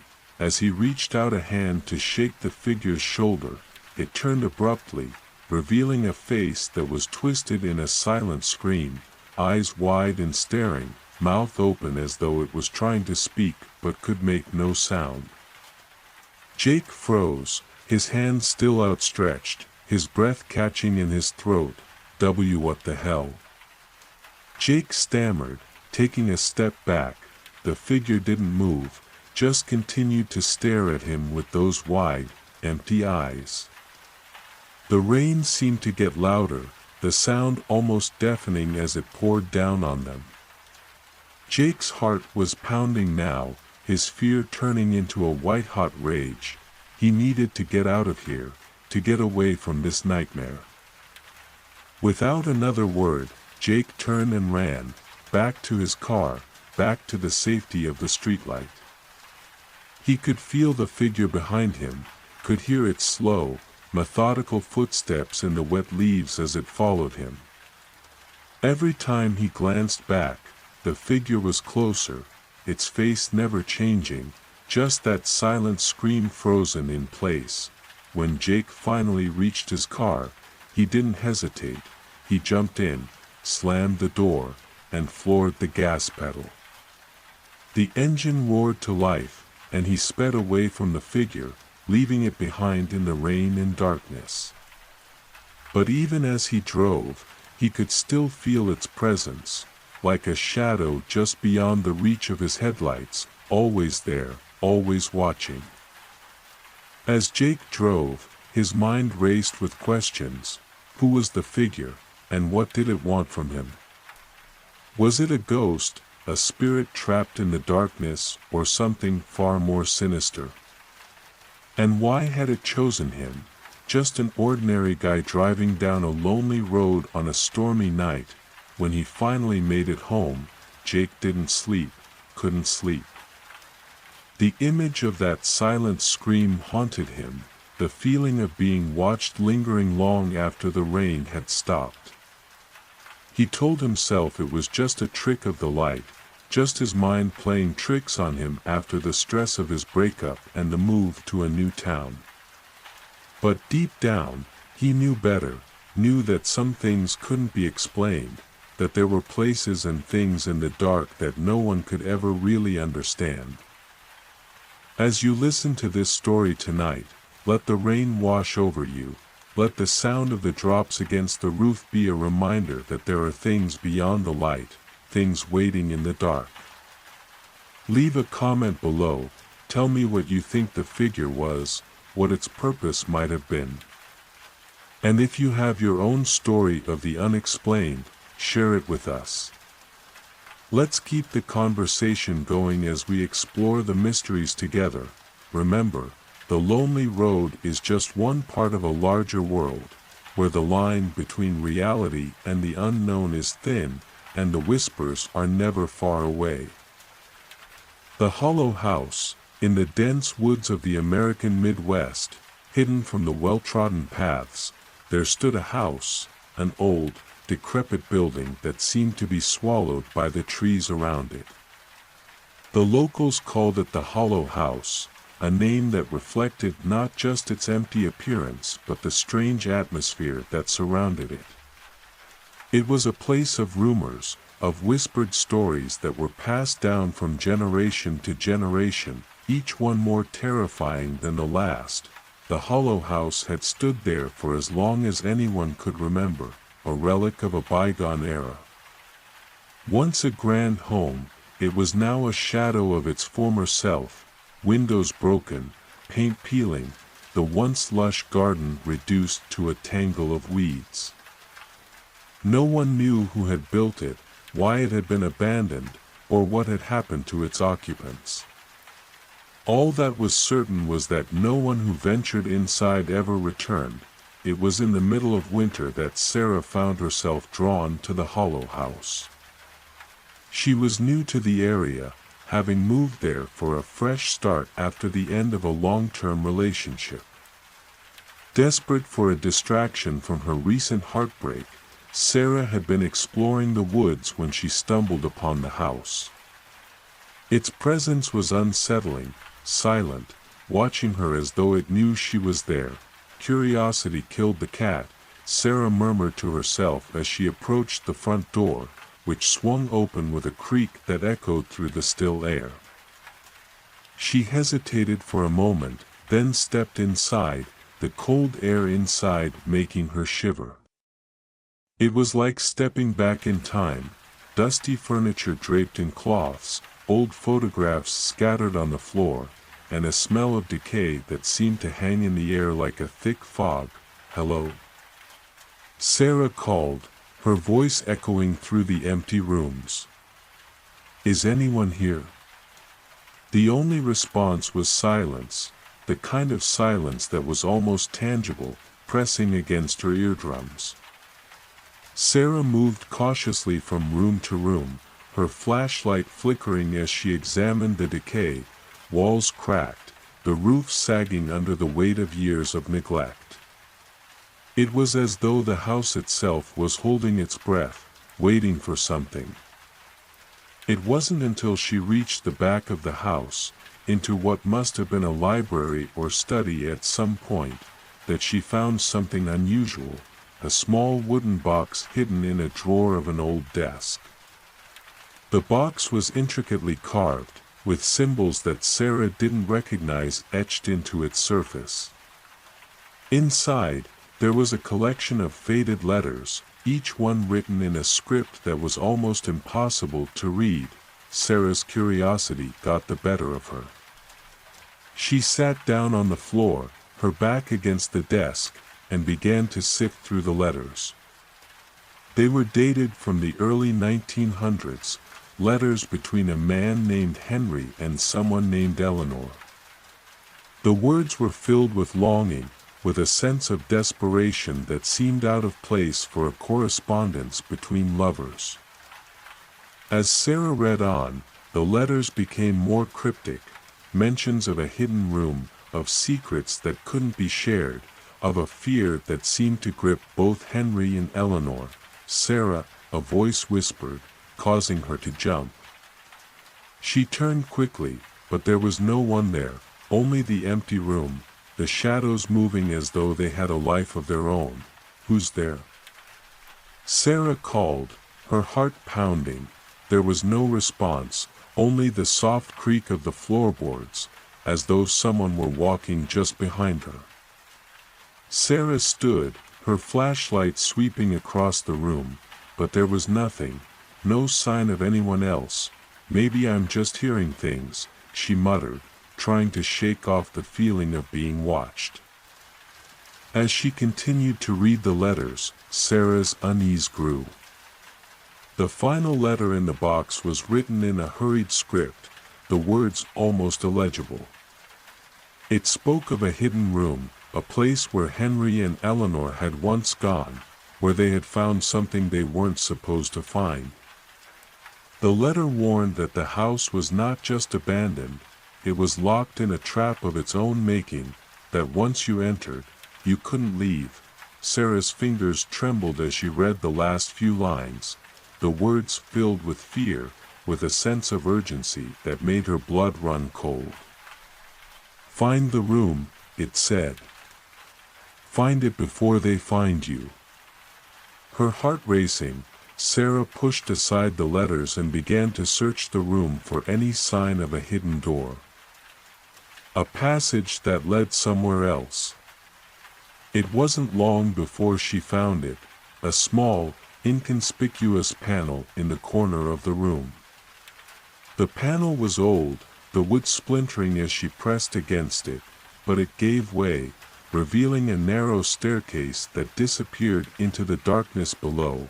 With no other choice, Sarah took a deep breath and began to descend the stairs, the light from her flashlight flickering as she made her way down. The air grew colder with every step, the smell of damp earth becoming stronger as she descended deeper into the ground. The staircase led to a small, cramped room, stone walls, a low ceiling, and no windows. In the center of the room was a metal door, its surface covered in strange symbols that seemed to pulse with a faint light. "Help me," a voice whispered, so softly that Sarah almost didn't hear it. She turned quickly, her flashlight sweeping across the room, but there was no one there, only the door and the symbols glowing with a soft, steady light. "Who are you?" Sarah demanded, her voice echoing off the stone walls. "What do you want?" The whispers grew louder, the words forming shapes in the air, a plea, a warning, a cry for help. Sarah approached the door, her hand shaking as she reached out and touched the symbols.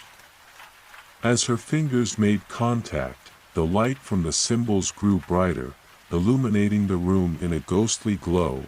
"Find me," the voice said, its tone urgent. "Find me and let me out."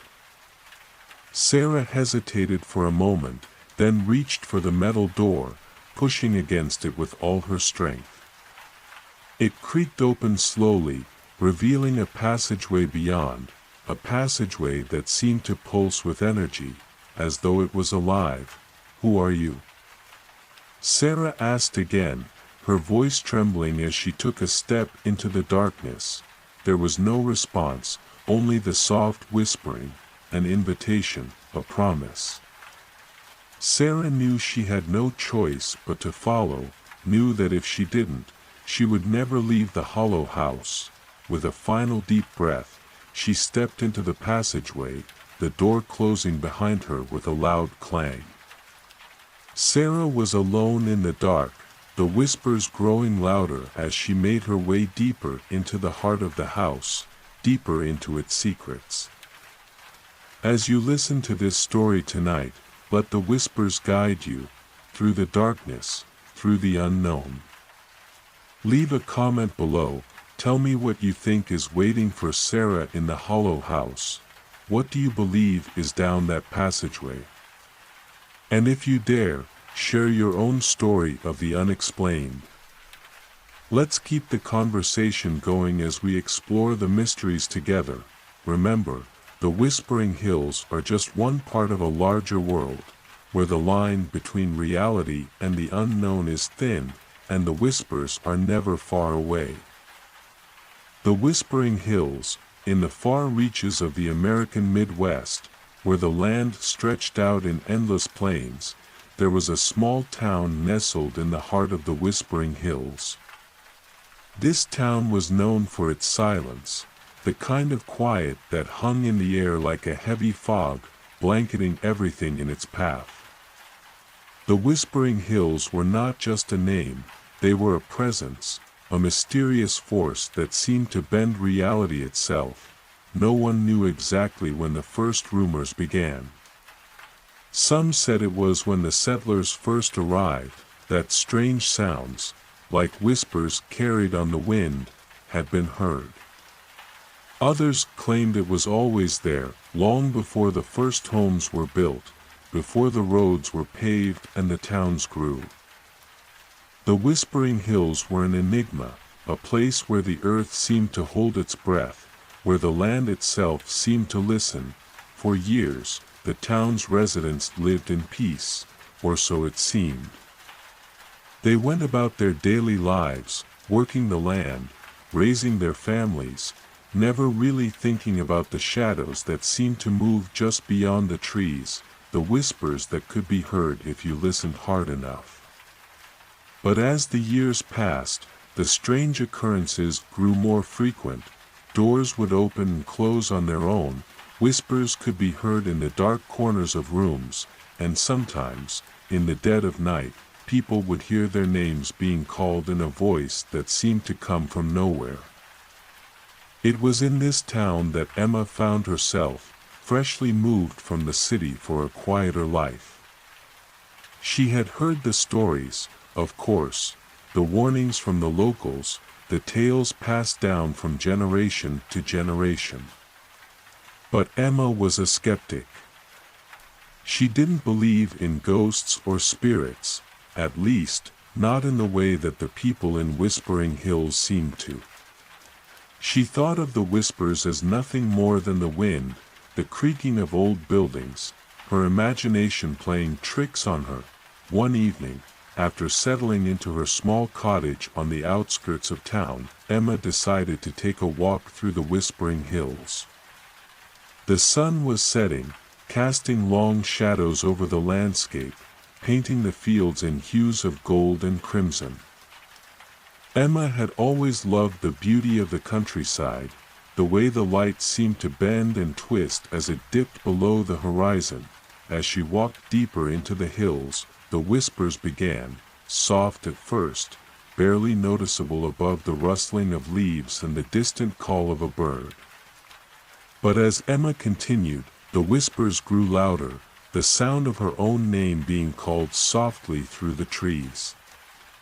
Emma, a voice seemed to say, a voice that was both familiar and unsettling. She stopped, her heart skipping a beat, looking around as though someone might be there. Hello? She called, her voice shaky. Is anyone there? The whispering continued, a low, almost mournful sound, as though the trees themselves were speaking. Emma took a step forward, her eyes scanning the landscape, trying to make out any sign of movement. The light was fading quickly now, the shadows deepening until the only sounds were the whispers, an endless murmur that seemed to come from all directions at once. Emma, the voice called again, this time louder, more insistent. Emma's fear grew with every step she took. She tried to rationalize the sound. Maybe it was just the wind, maybe it was her imagination. But as the whispering grew louder still, it was as though the air around her was vibrating with the sound, like it was alive. Stop it. She called, her voice rising. Who are you? What do you want? But there was no response. Only the whispering, the sound of voices, a chorus of murmurs that seemed to grow more frantic with each passing moment.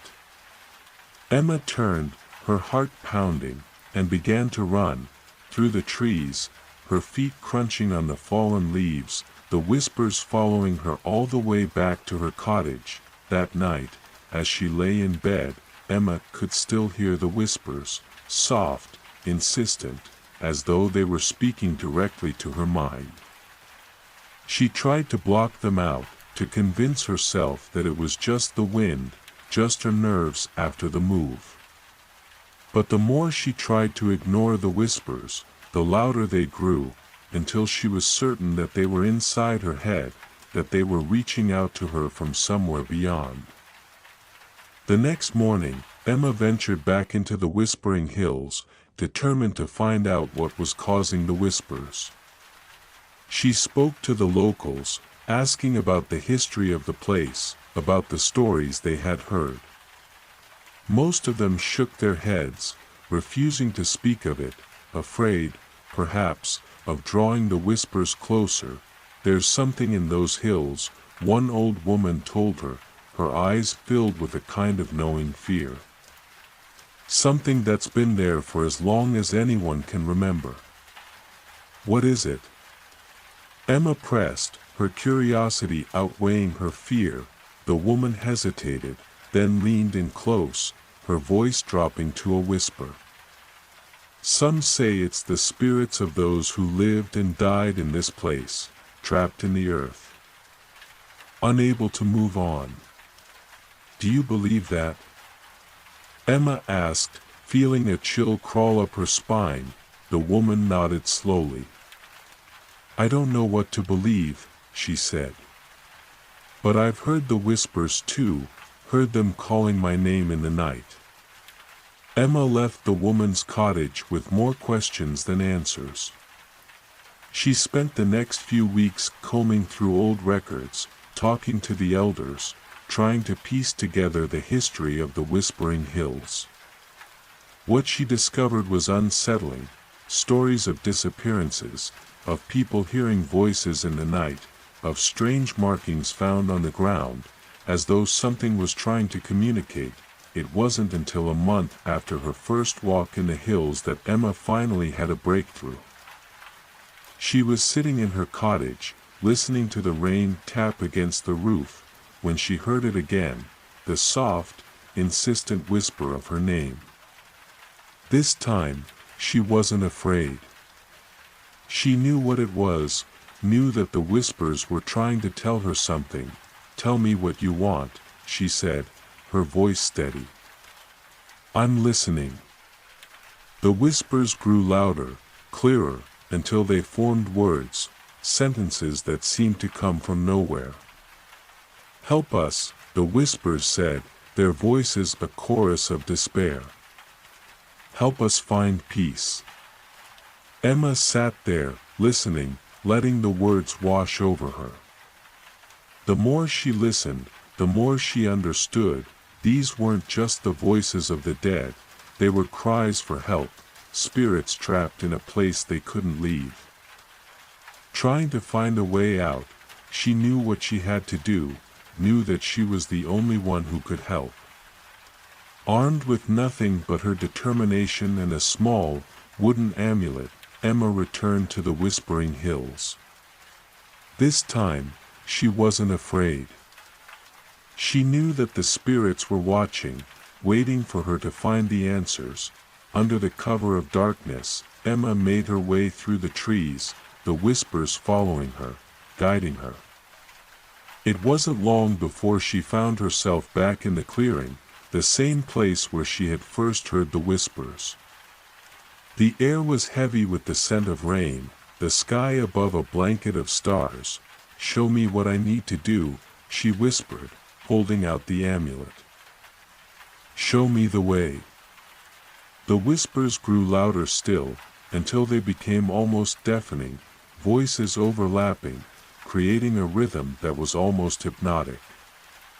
And then, In the stillness, Emma saw it, a figure, translucent and ethereal, standing just beyond the circle of trees.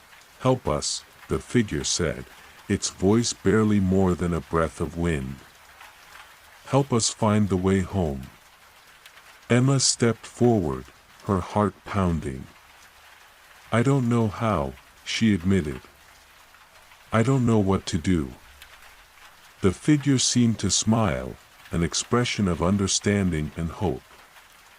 "You will find the way," it said. "Trust yourself, trust the whispers." With that, the figure began to fade, dissolving into the night. Emma reached out. But there was nothing, only the whispers, softer now, almost soothing. "Thank you," she whispered, her voice barely a breath. As she made her way back through the whispering hills, the whispers grew quieter, the sense of urgency fading. Emma knew that she had been chosen for this, chosen to listen, to understand, to help those who were trapped in the whispering hills.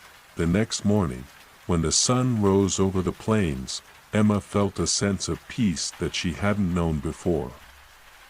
The whispers had stopped, for now, at least, but she knew they would return when they were ready, when they had something new to say. And as she looked out over the landscape, she knew that she would always be listening, always ready to help the spirits find their way home. As you drift off to sleep tonight, let the whispers of the hills carry you away, out of the world of dreams and into the mystery of the unknown. Leave a comment below telling me about your experience. What did you hear? What did you feel? Let's keep the conversation going and share our stories together. Remember, there are many tales to be told in the whispering hills, just beyond the edge of sleep. Let them guide you to peace. The echoes of the savannah, deep within the heart of the African savannah, where the sun beat down mercilessly on the cracked, arid earth, there stood an ancient village. The villagers lived in small, round huts made of mud and straw, surrounded by tall, thorny acacia trees. It was a place untouched by modernity, where traditions were passed down through generations, and where stories of the past were still whispered around the fire at night. But there was one story that no one spoke of, the tale of the whispering spirits. It all started when Sarah, a young anthropologist from America, came to Africa to study the ancient cultures of the region. She had always been fascinated by the stories and traditions of indigenous peoples. And when she heard about the whispering spirits, she knew she had to investigate. Sarah had heard rumors that the spirits were not just myths but real entities, spirits that could possess people, speak through them, and manipulate reality in ways that defied explanation. Sarah arrived at the village during the hottest part of the day, her jeep kicking up clouds of dust as it approached the outskirts. The villagers watched her from under the shade of the acacia trees, their expressions a mix of curiosity and wariness. Sarah stepped out of the vehicle, feeling the weight of their eyes on her, and approached the chief of the village, an old man named Chief Oso.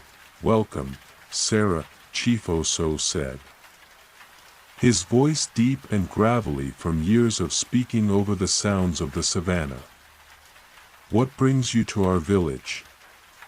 Sarah smiled, bowing slightly as a sign of respect.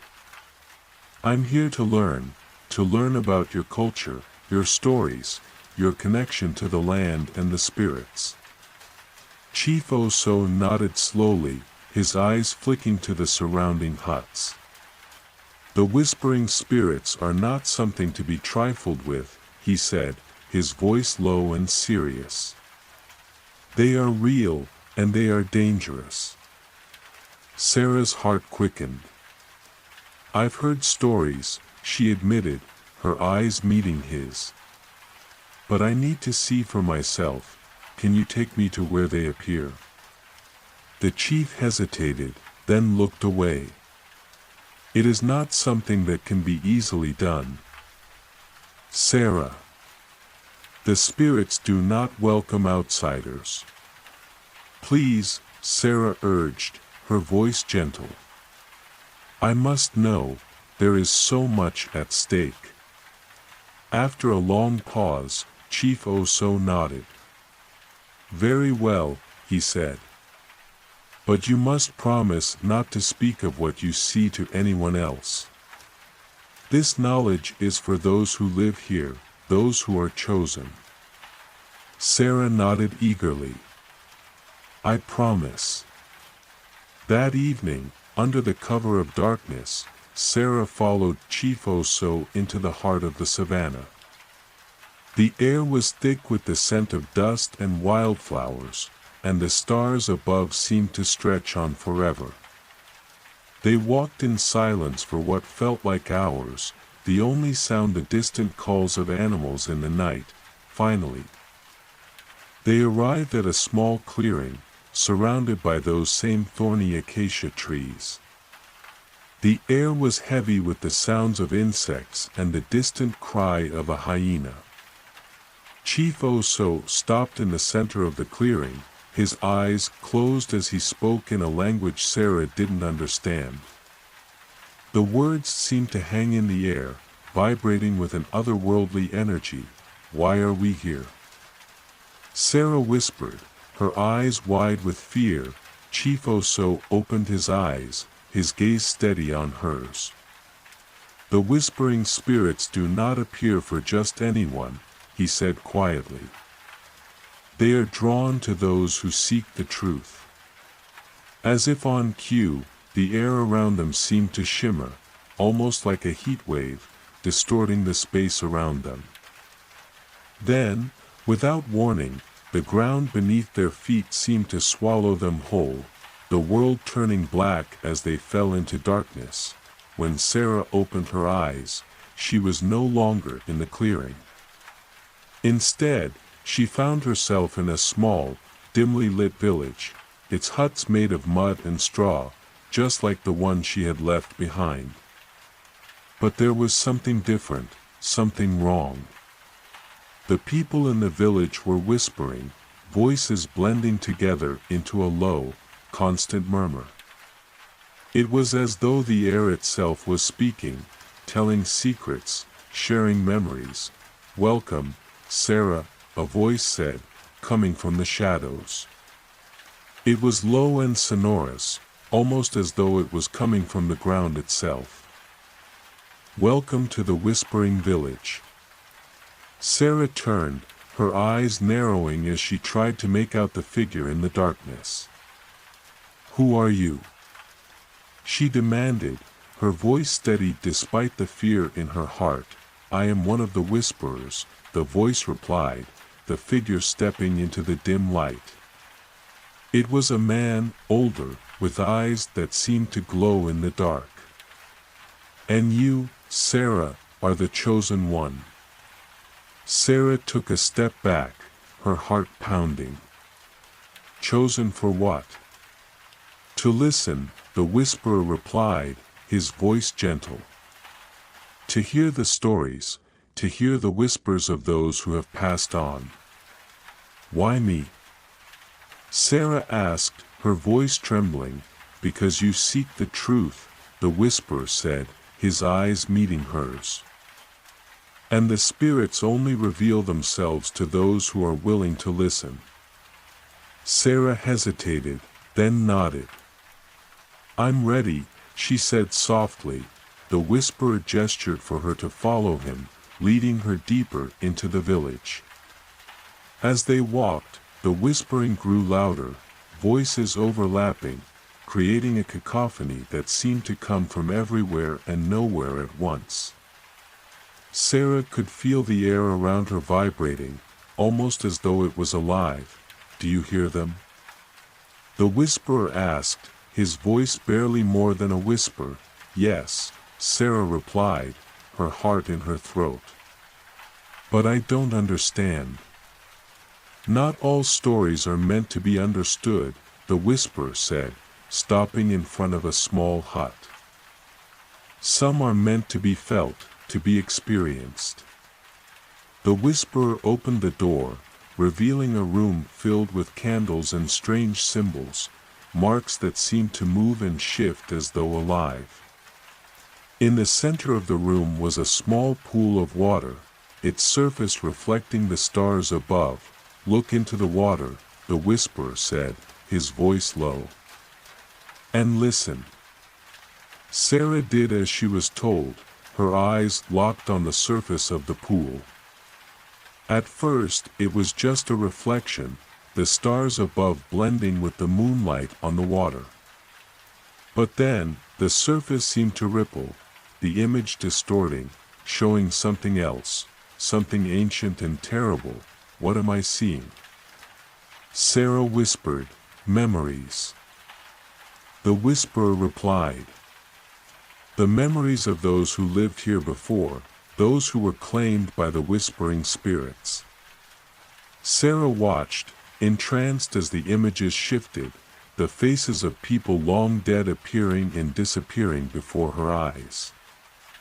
There were no words, just the faintest whispers, a murmuring in the background, like the wind through the trees. "Listen," the whisperer urged. "Close your eyes and listen to the whispers." Sarah did as she was told, closing her eyes and letting the sounds wash over her, voices from the past, calling to her from the darkness. She could feel the weight of their stories, of their pain, their fear, their longing. It was as though they were trying to tell her something, trying to warn her. When she opened her eyes, the pool was empty, the reflection gone. The whisperer was watching her, his eyes filled with an ancient knowledge. "Do you understand now?" he asked, his voice almost a whisper. "I think so," Sarah replied, her heart still racing. "But what does it all mean?" "It means that the whispering spirits are not to be feared, they are to be listened to," the whisperer said gently. "They are the keepers of the stories, the memories of this land." Sarah nodded slowly, feeling the weight of what she had learned. "Thank you," she said quietly, "for showing me." The whisperer smiled, a ghost of a smile on his lips. "The spirits will always find a way to be heard, to tell their stories," he said. "It's up to us to listen." As they left the village, Sarah felt changed, transformed by the experience. The whispering spirits had shown her a different way to view the world, a world where the past and the present were not as separate as she had once believed. And as they made their way back through the savannah, under the stars, Sarah knew that she would never forget the whispering village, the place where the echoes of the past still spoke. The whispering pines of America, in the heart of the American Midwest, there stood an old, seemingly abandoned cabin nestled deep within a forest, an overgrown remnant of a time when settlers first carved their homes out of the wilderness.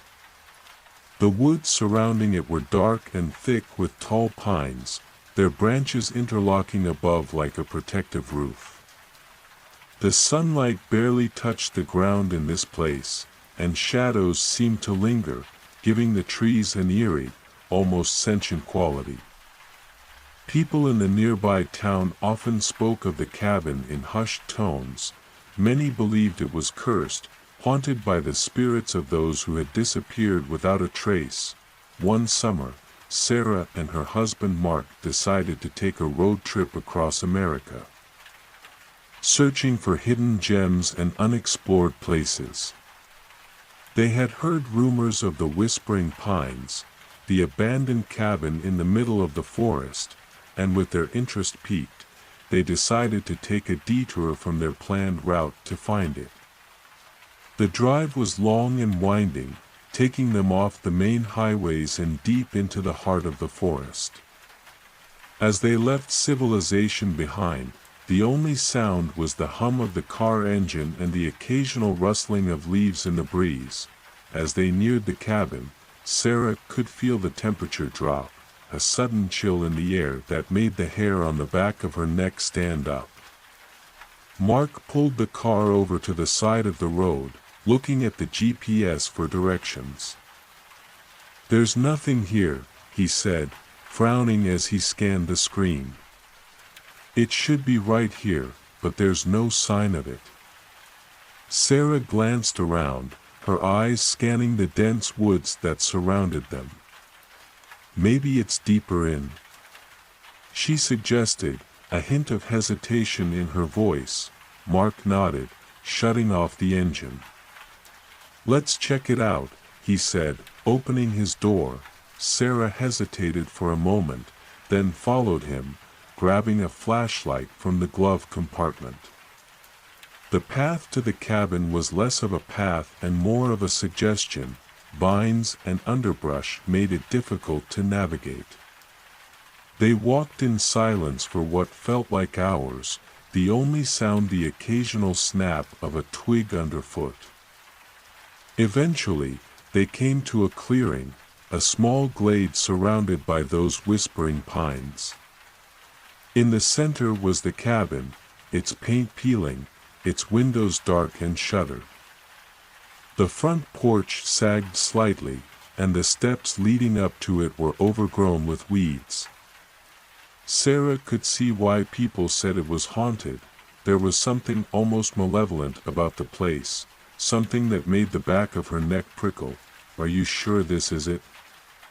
Mark asked, shining his flashlight on the cabin. "Yes," Sarah replied, her voice barely more than a whisper. "This is it." They made their way up the creaking steps to the porch, Sarah feeling the eyes of the trees on her as she stepped onto the boards. Mark reached for the door, hesitating for a moment before pushing it open. It swung in with a loud, protesting creak, the darkness beyond swallowing the light from their flashlights. "Are you sure about this?" Mark asked, his eyes narrowing as he looked into the blackness. "No," Sarah replied honestly. "But I have to see it, see if the stories are true." They stepped inside, the air inside the cabin thick and musty. The dust was thick on the floor, and the sunlight that filtered through the cracks in the walls gave the place an otherworldly feel, like they had stepped into a time long forgotten. There was no furniture, just a few remnants of a past life, a broken chair, a rusted stove. An old trunk in the corner. Sarah moved cautiously through the cabin, her flashlight picking out strange marks on the walls, symbols etched into the wood, as though the original owners had tried to ward off something dark. Mark followed behind her, his expression serious. "Do you believe in this stuff?" he asked softly, his voice echoing in the silence. Sarah shrugged. "I don't know," she said. "But something about this place feels wrong." They moved from room to room, exploring the cabin, each step echoing in the quiet. As they reached what must have been the bedroom, Sarah found something, an old photograph, yellowed with age, tucked into the corner of the broken mirror that still hung on the wall. It was a picture of a family, 2 parents and 3 children, all smiling in front of what looked like the same cabin. "Who do you think they were?" Mark asked, his voice low. "I don't know," Sarah replied, her fingers tracing the image. "But I don't think they ever left." As they moved back into the main room, Sarah heard it, a soft whispering, as though someone were trying to speak just out of reach. She stopped, her heart pounding as the sound grew louder. "Did you hear that?" she asked, her voice trembling. Mark nodded, his flashlight sweeping across the dark corners of the room. "I think it's coming from the back," he said, Slowly, they made their way to the back of the cabin.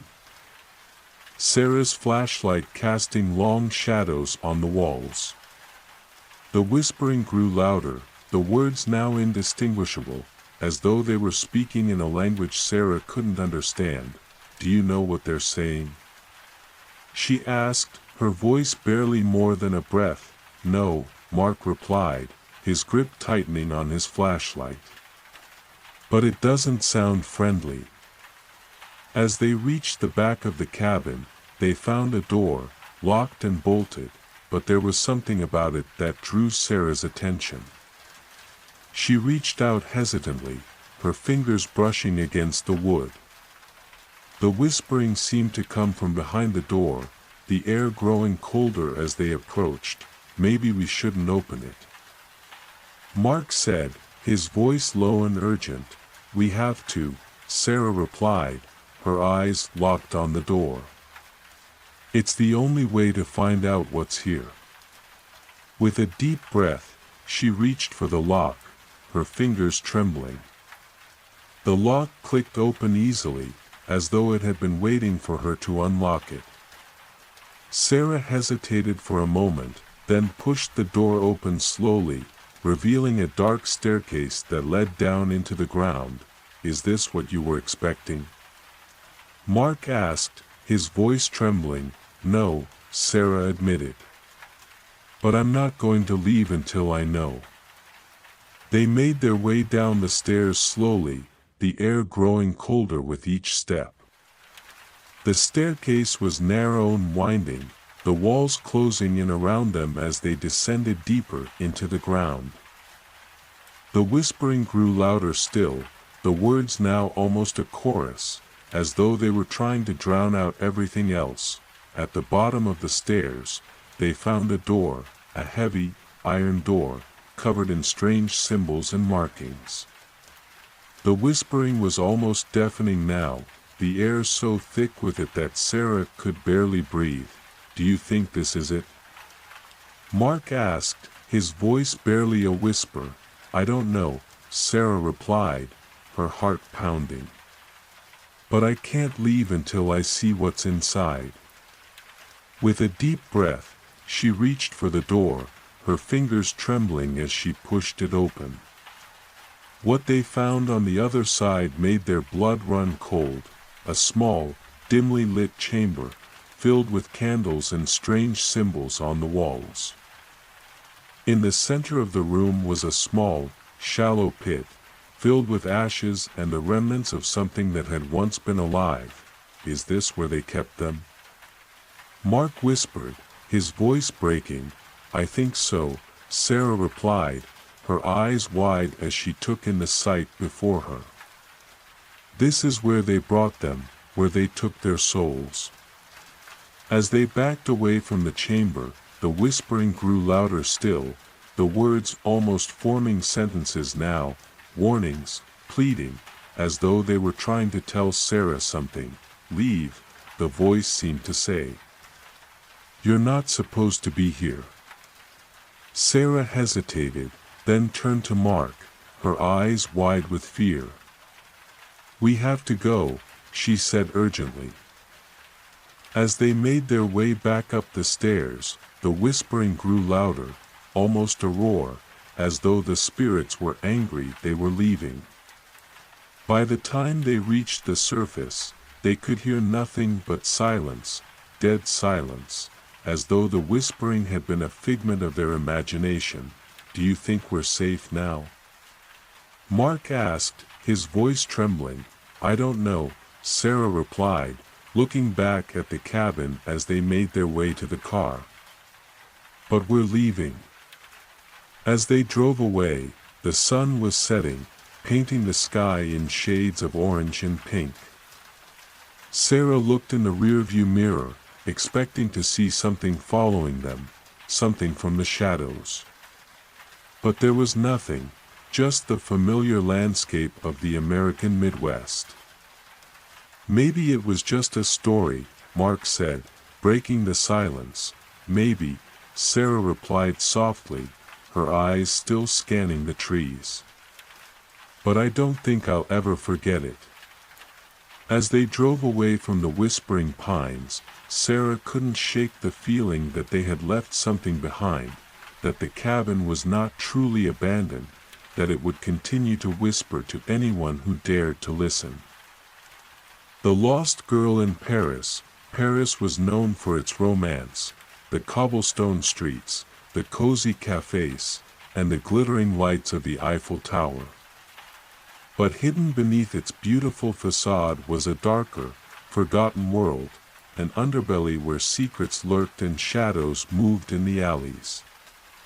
Claire, a young writer from New York City, was just beginning to explore this side of Paris when she stumbled upon a hidden alley in the Marais district. It was dusk when Claire first saw the alley. It was narrow, almost hidden from the street by tall buildings on either side. The air was heavy with the smell of old bricks and damp stone. Claire felt a chill as she looked down the alley. It seemed to stretch on forever, disappearing into the shadows. She hesitated for a moment, then stepped inside, curious to see where it led. The first few steps were easy enough. The alley was cobbled and surprisingly well maintained for being so secluded. But as Claire moved deeper, the path became more twisted, more shadowed. The buildings seemed to close in around her, blocking out the light of the street. Claire quickened her pace, feeling uneasy as the darkness thickened. At the end of the alley, Claire found herself in a small courtyard, a hidden oasis in the heart of the city. There were benches covered in ivy, an old fountain that had long since dried up, and in the center, a single tree with twisted branches that seemed to reach for the sky. Claire was about to turn back when she heard a voice, a soft, feminine voice, calling her name, Claire. The voice seemed to come from the shadows near the tree. Claire frowned, looking around. "Hello," she called softly, her heart starting to beat faster. "Over here," the voice whispered again, and Claire saw a girl, dressed in a tattered white dress, her hair long and tangled, her eyes wide and fearful, emerge from the shadows. "Are you lost?" Claire asked, moving closer. The girl hesitated, then nodded slowly. "Yes," she said, her voice barely more than a whisper. "I can't find my way back." "Where do you live?" Claire asked, her concern growing. "I can help you find your way." "I can't go back," the girl replied, her eyes darkening as though she were seeing something Claire couldn't. "Why not?" Claire pressed, her unease growing. "Because they're after me," the girl said, her voice breaking. "They won't let me go." "Who's after you?" Claire asked, her hands trembling slightly. The girl looked around as though expecting someone to step out of the shadows at any moment. "The others, the ones who live in the shadows." Claire's heart was pounding now, but she couldn't just leave the girl alone. "Okay, let's get out of here," she said firmly. "I'll take you somewhere safe." The girl shook her head, tears welling in her eyes. "I'm not safe anywhere," she said, her voice breaking. "They're everywhere." Claire reached out slowly, touching the girl's arm gently. "Come with me," she said softly. "I know a place where we can hide." As they moved back into the alley, Claire could feel the darkness pressing in around them, the air growing colder, the shadows thickening. The girl kept looking over her shoulder, her steps growing more frantic. "Are they still following us?" Claire asked, her voice trembling. "I can't tell," the girl replied, her eyes darting around. "They're good at hiding." As they turned a corner, Claire stumbled over something. the ground seemed to shift beneath her feet. She looked down and saw a set of carved stones, a pathway leading off the main alley, deeper into the shadows. "Where does this go?" Claire asked, her voice barely a whisper. "I don't know," the girl replied, her voice trembling. "But we have to keep moving." They followed the pathway for what felt like hours, through twists and turns, past doorways that seemed to close in as they approached. The girl kept glancing over her shoulder, her breath coming in ragged gasps. "Why are they after you?" Claire asked softly, her eyes scanning the shadows around them. I saw something," the girl said, her voice barely more than a breath. "Something I shouldn't have seen." "What was it?" Claire pressed, her heart aching for the girl. "A secret," the girl replied, her eyes widening. "A secret about the city, about what's really hidden beneath the streets." Claire felt her skin prickle. There were legends of secret tunnels, hidden rooms beneath Paris, but she had never believed them.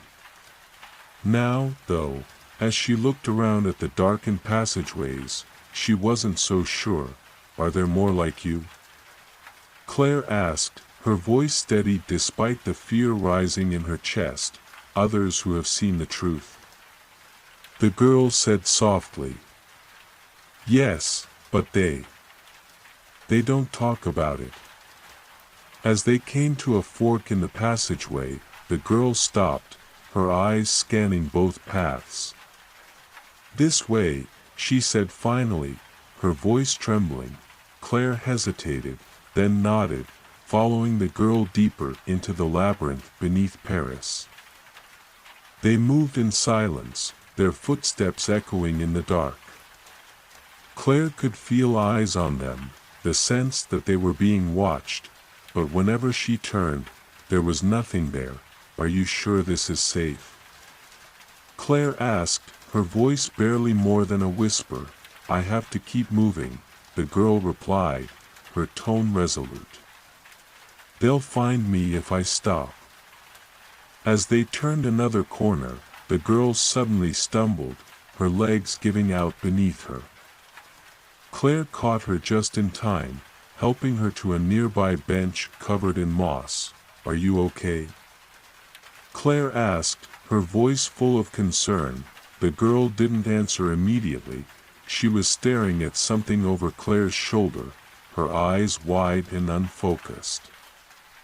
"Look out!" she shouted suddenly, pushing Claire aside just as something came hurtling out of the shadows.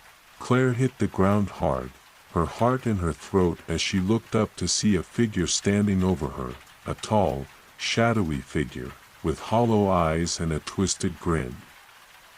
The girl was screaming, her voice echoing down the passageway. "Run, Claire!" she cried, her eyes filled with terror. Claire didn't hesitate.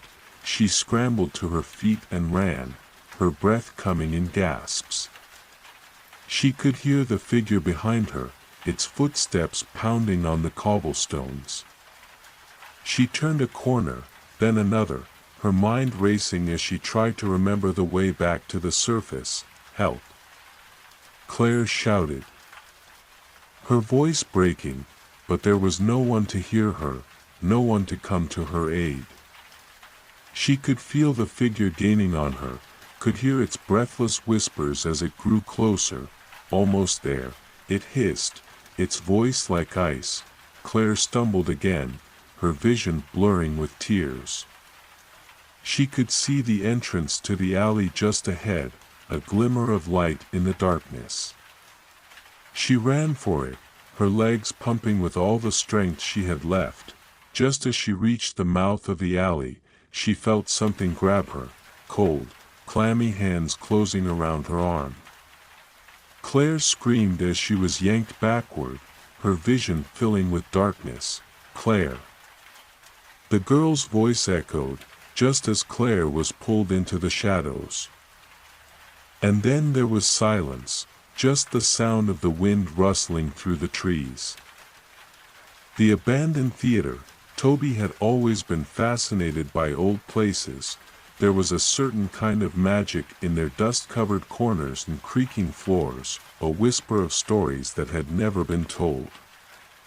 When he stumbled across an advertisement for a historic tour of the abandoned theater in the heart of the city, he knew he had to go.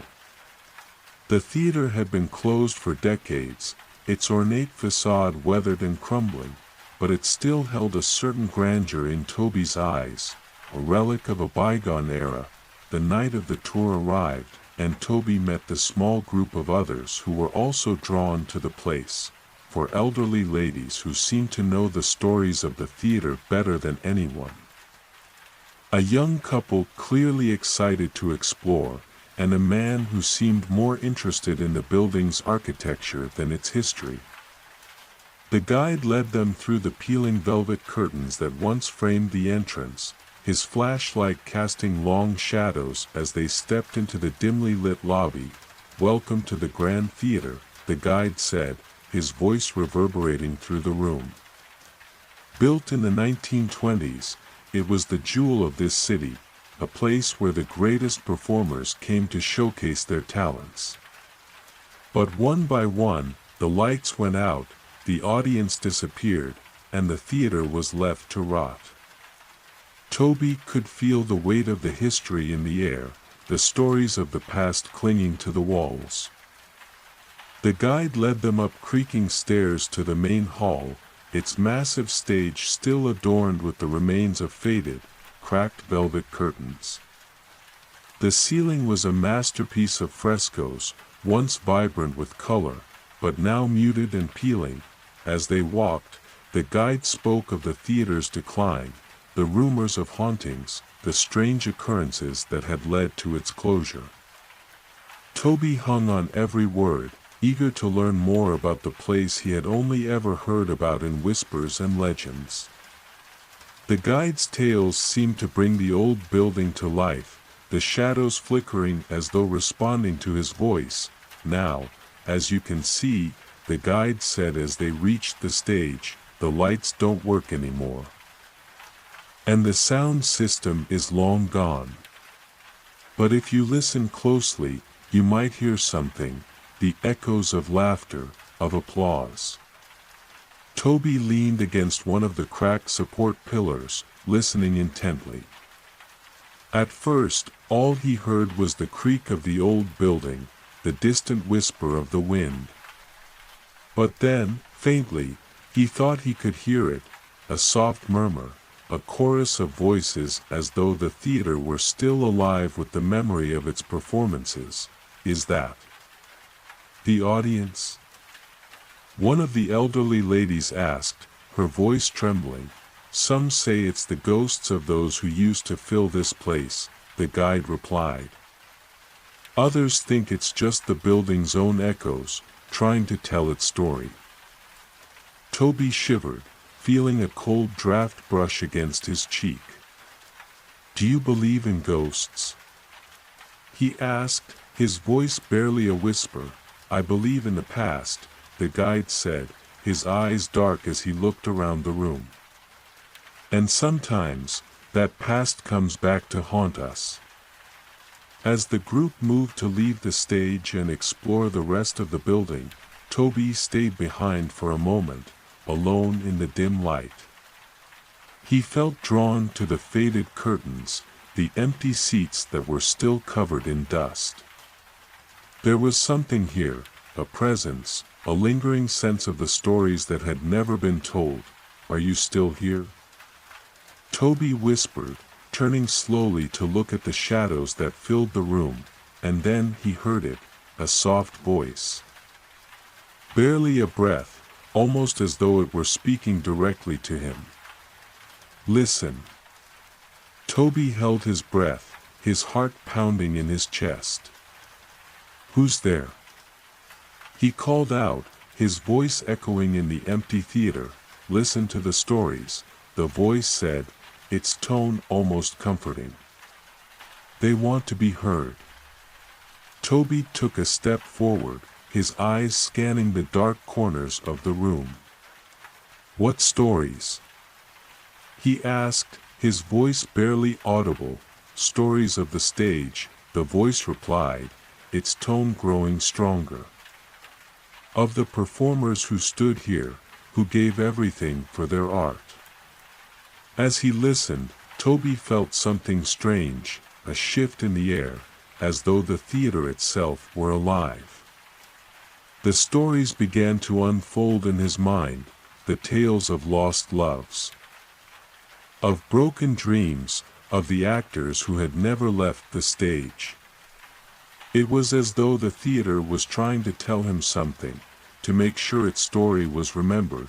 "Don't let them forget us," the voice whispered. "Please." And then, just as quickly as it had come, the voice was gone, leaving Toby alone in the dark theater. He took a deep breath, his eyes scanning the room once more, hoping to catch a glimpse of something that wasn't there. The tour guide returned then, calling everyone back together to leave. Toby joined the group, his mind still spinning from what he had heard. As they made their way back to the entrance, the guide turned to him, his expression serious. "Did you hear it?" the guide asked softly. Toby nodded, still feeling the echoes of the voice in his mind. "Yes," he said, his voice steady despite the unease in his chest. "Good," the guide said, his eyes meeting Toby's. "Some things need to be remembered." And with that, they left the grand theater behind, the shadows closing in once more as the building seemed to watch them go. Toby knew that he would never forget the stories the theater had tried to tell, stories that would haunt him for as long as he lived. The Whispering Oak. Late one summer evening, Sarah found herself alone in her family's cabin at the edge of the Whispering Oak forest. The sun had just set, painting the sky with shades of pink and orange as she strolled outside to gather firewood. The trees around the cabin were ancient and tall, their leaves rustling softly in the breeze. Sarah had always loved this cabin. Its quiet seclusion was a perfect retreat from the chaos of the city. As she picked up an armful of logs, Sarah thought she heard a voice, low and breathy, calling her name. She froze, listening carefully. The forest was still, and there was no one around. "Hello?" she called out hesitantly. "Sarah." The voice replied. Barely a whisper, but unmistakable. It seemed to come from deeper in the forest, carried on the wind. "Who's there?" she asked, her heart starting to race. There was no answer, only the sound of the leaves swaying in the wind. Sarah shrugged it off as her imagination. Too many ghost stories, too much alone time. She gathered her logs and went back inside, locking the door behind her. As the night fell, Sarah settled into the cabin's cozy living room, a fire crackling in the hearth. She was making herself a cup of tea when she heard it again, the voice, clearer now, almost pleading. "Sarah, come outside."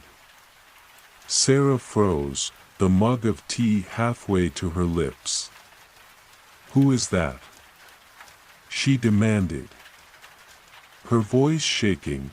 "Come to me," the voice urged, softer now, almost soothing.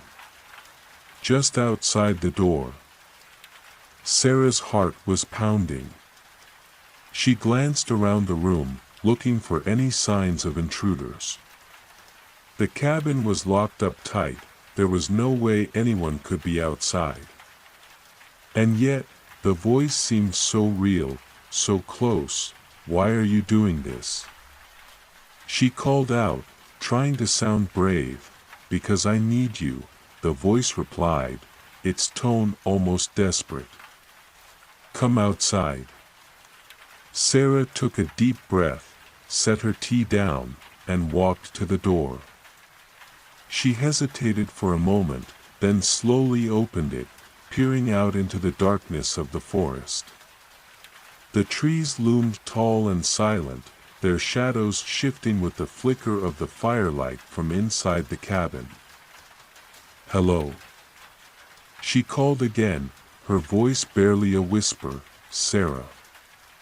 The voice came again, closer this time, as though it was right behind her. Sarah spun around, but there was nothing, just the quiet of the woods, the distant hoot of an owl. "Why are you doing this?" she demanded again, her voice trembling. "Please, just come closer," the voice said, its tone almost pleading now. "I just need to talk to you." Sarah felt a chill run down her spine. "Who are you?" she asked, her voice steadying just a little. "I am the Whispering Oak," the voice replied, its words swirling around her. "I've been waiting for someone to hear my story." Sarah was silent for a moment, processing what the voice had said.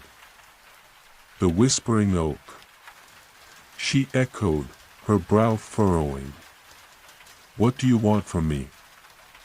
"I just need to talk," the voice said, its tone almost soothing. "To tell my story, to explain."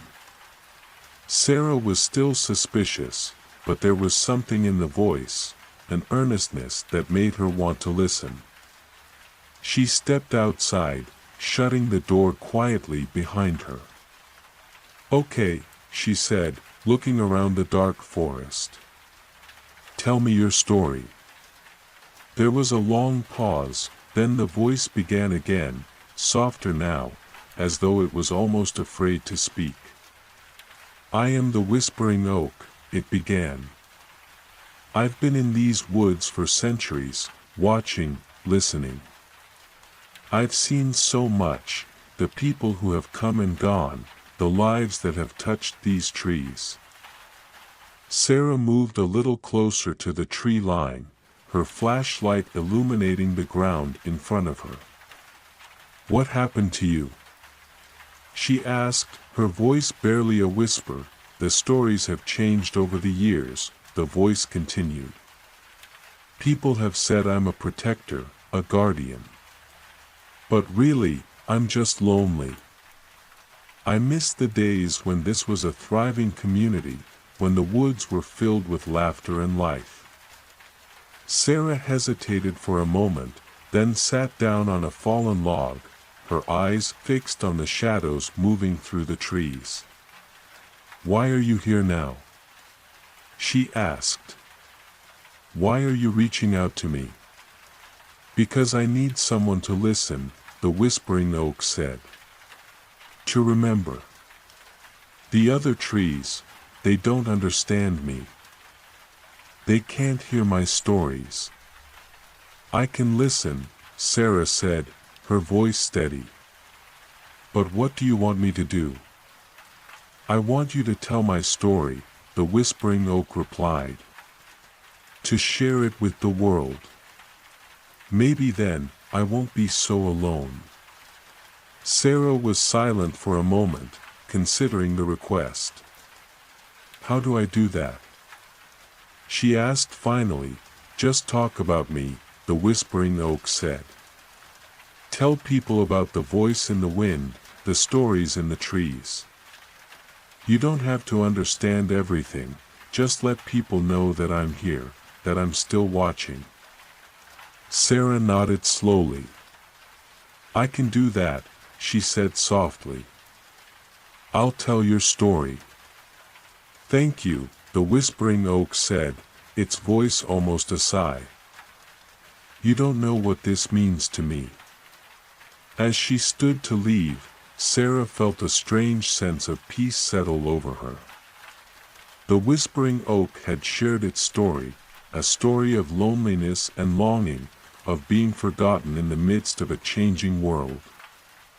She turned and looked back at the ancient tree, its branches swaying in the wind, I won't forget you," she promised softly. "I'll make sure your story is heard." The voice in the wind was silent then, leaving Sarah with the sense that the whispering oak was at peace at last. As she made her way back to the cabin, she knew that she had just experienced something extraordinary, a story that would stay with her forever, and as she closed the door behind her, she felt the presence of the whispering oak, a silent guardian in the dark woods, waiting to tell its story to anyone who would listen.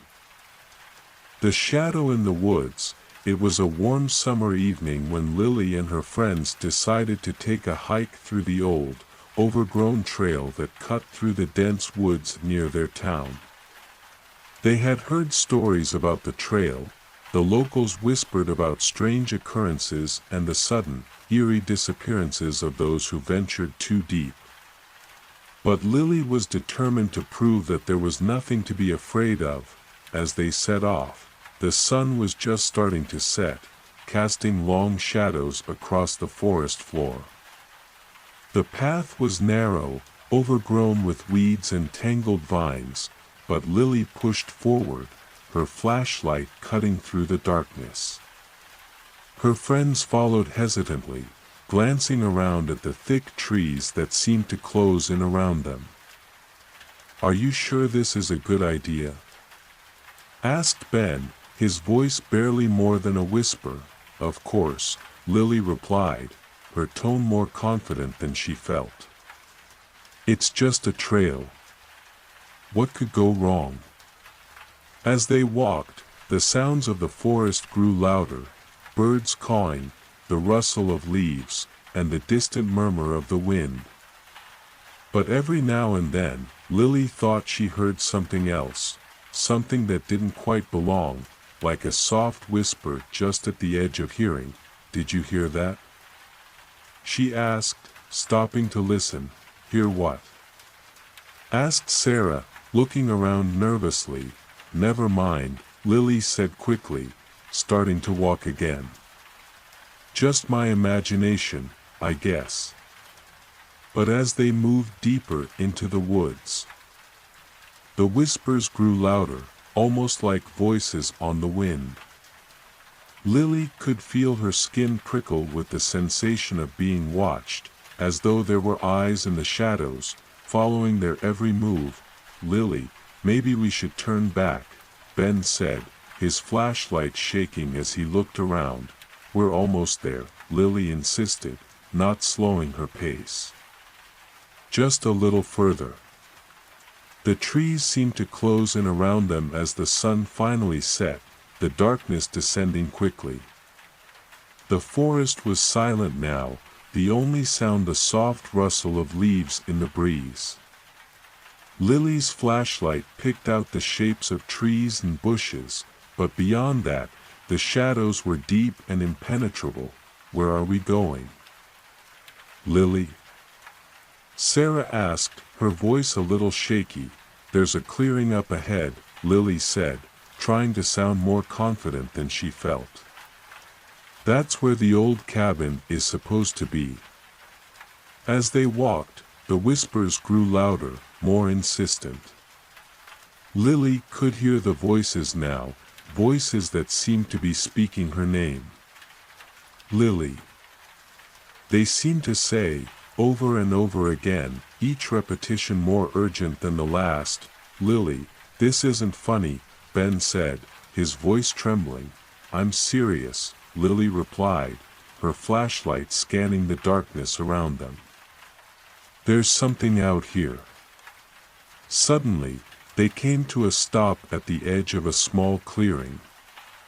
The old cabin stood in the middle, its windows boarded up, the roof sagging in places.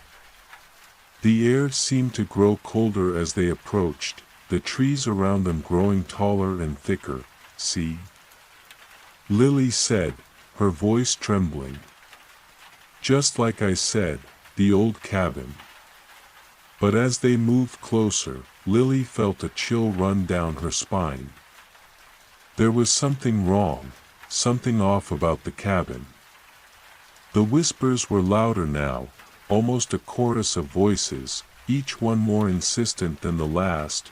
"Lily, let's go," Ben said, his flashlight scanning the darkness around them. "Just a little closer," Lily insisted, her heart pounding in her chest. As they reached the cabin, the door swung open with a creak, the sound echoing through the still night. Lily hesitated, then stepped inside, her flashlight cutting through the darkness. Her friends followed, looking around nervously. "It's just an old cabin," Lily said, trying to sound braver than she felt. "Nothing to be afraid of." But as they looked around, Lily could see that the place was empty, the floor covered in dust and cobwebs.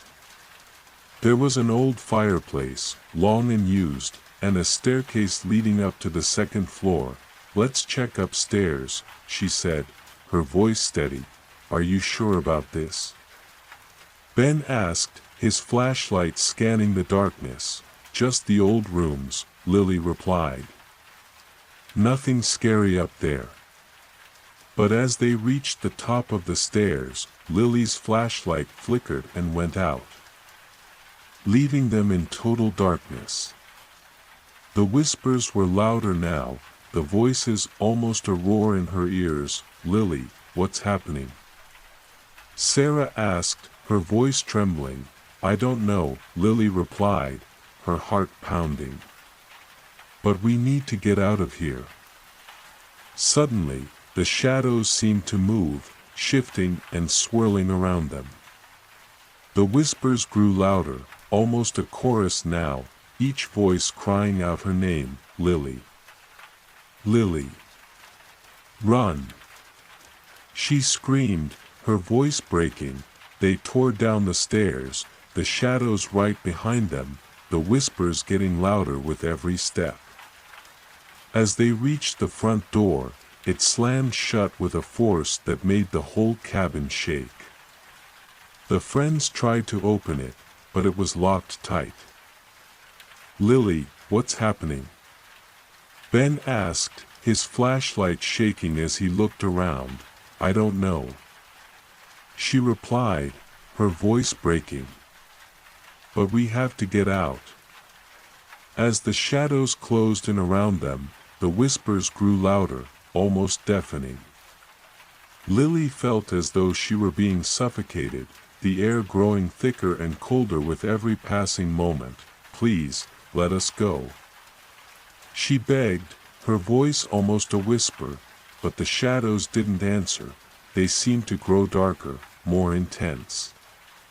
The whispers turned into screams, voices crying out in pain and fear. "Lily. Lily. Wake up!" she cried, her voice breaking. Suddenly, she was outside, lying on the ground in the clearing. The rain was pouring down, the storm raging around her. Her friends were there, their faces white with fear. "What happened?" Ben asked, helping her to her feet. "I don't know," Lily said, looking back at the cabin. "But we need to leave. Now." As they ran through the woods, the whispers seemed to follow them, fading into the night as they made their way back to safety.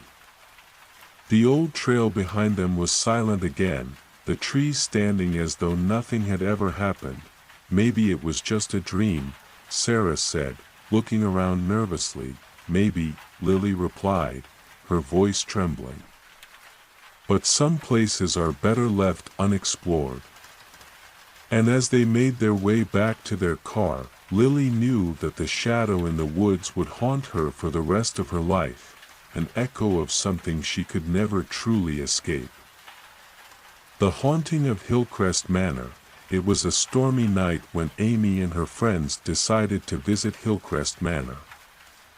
They had heard the stories, the whispers of the townspeople about the old mansion, left abandoned for decades after a family tragedy. The rain was pouring down as they parked their car in front of the decaying building, the trees around it swaying in the wind like ghostly apparitions. The manor was dark and imposing, its windows covered with grime and cobwebs. Amy could feel her heart racing as she stepped out of the car, her flashlight flickering in the sudden gusts of wind. "Are you sure this is a good idea?" she asked, her voice trembling. "Come on, Amy," said Mark, pushing open the creaking front door. "It's just an old house. What's the worst that could happen?" The group hesitated for a moment, then followed him inside. The hallway was cold and musty, the air heavy with the scent of mildew. Amy felt a shiver run down her spine as she took in the darkened rooms, the shadows lurking just out of sight. They moved cautiously through the house, exploring the different rooms. There was the grand ballroom, still partially intact with its cracked mirrors and faded wallpaper. The kitchen was a mess, with broken dishes and old pots scattered across the floor. Upstairs, the bedrooms were dusty and abandoned, each one filled with the remnants of the past, a cracked mirror, a forgotten toy, a dress still hanging in the closet. As they explored, the wind howled outside, and the rain pounded against the roof. Amy felt as though they were surrounded by an almost supernatural stillness. Every creak of the floorboards, every rustle of leaves outside seemed magnified in the quiet. "Do you hear that?" she asked, her voice barely a whisper. "Hear what?" Mark replied, looking up from his flashlight. "Like someone calling my name," Amy said, her eyes scanning the darkness around them. "Come on," said Mark, moving toward the stairs. "Let's find a place to settle down. We can wait out the storm here." They chose a bedroom on the second floor, the one with the least damage. Mark and the others set up their sleeping bags while Amy sat on the edge of the bed, her eyes fixed on the door. "This place gives me the creeps," she admitted. "Just relax," Mark said, handing her a flashlight. "We're safe here. Just a little storm and an old house." But as the night wore on, Amy's unease grew. The wind seemed to be getting louder, howling through the broken windows like the moans of a lost soul. She could still hear her name being whispered, softly, almost seductively. "Amy." It seemed to say, over and over again. "Mark," she whispered, "I think we should go. I don't feel right about this." "Just a little longer," Mark insisted, his voice barely audible over the storm outside. "The rain will let up soon." But as the night deepened, the whispers grew louder, more insistent. Amy was starting to feel lightheaded, her mind unable to focus on anything but the sound of her name. She tried to ignore it, to block it out, but the voice seemed to be inside her head, speaking directly to her thoughts. "Mark," she said again, her voice trembling. "We have to go. Now." "I think you're just imagining things," Mark replied, his flashlight flickering as he moved around the room. "Please, Mark," Amy pleaded. "Let's leave." But as she reached for her bag, the door to the bedroom slammed shut with a force that made the whole house shake. The friends jumped, looking at each other in panic. "What was that?" Sarah whispered. "Maybe it's just the wind," Mark said, his voice shaking, but Amy knew better. She had seen the way the door moved. No wind could slam it like that. "We have to go now," she insisted. They tried the door, but it wouldn't budge. It was as though someone, was holding it closed from the other side. The whispers continued, growing louder and more frantic. "Amy." They seemed to say, the voice now edged with a sense of urgency. Amy was starting to panic. "Mark, what do we do?" "Stay calm," he said, his voice barely steady. "Maybe if we find another way out," but before he could finish, the room grew colder, the air thick with an unnatural presence. Amy felt as though she were being watched from every corner, her skin crawling with the sensation of unseen eyes. "Look," she said, her voice barely a whisper. "The mirror. It's moving." The friends turned to see the mirror on the wall, the one with the cracked glass, beginning to fog up. Figures seemed to appear in the mist, faces that were familiar but somehow wrong, twisted into expressions of fear and anger. "Get away from the mirror," Sarah cried, grabbing Amy's arm, but it was too late. The figures in the mirror started to move, stepping out of the glass and into the room.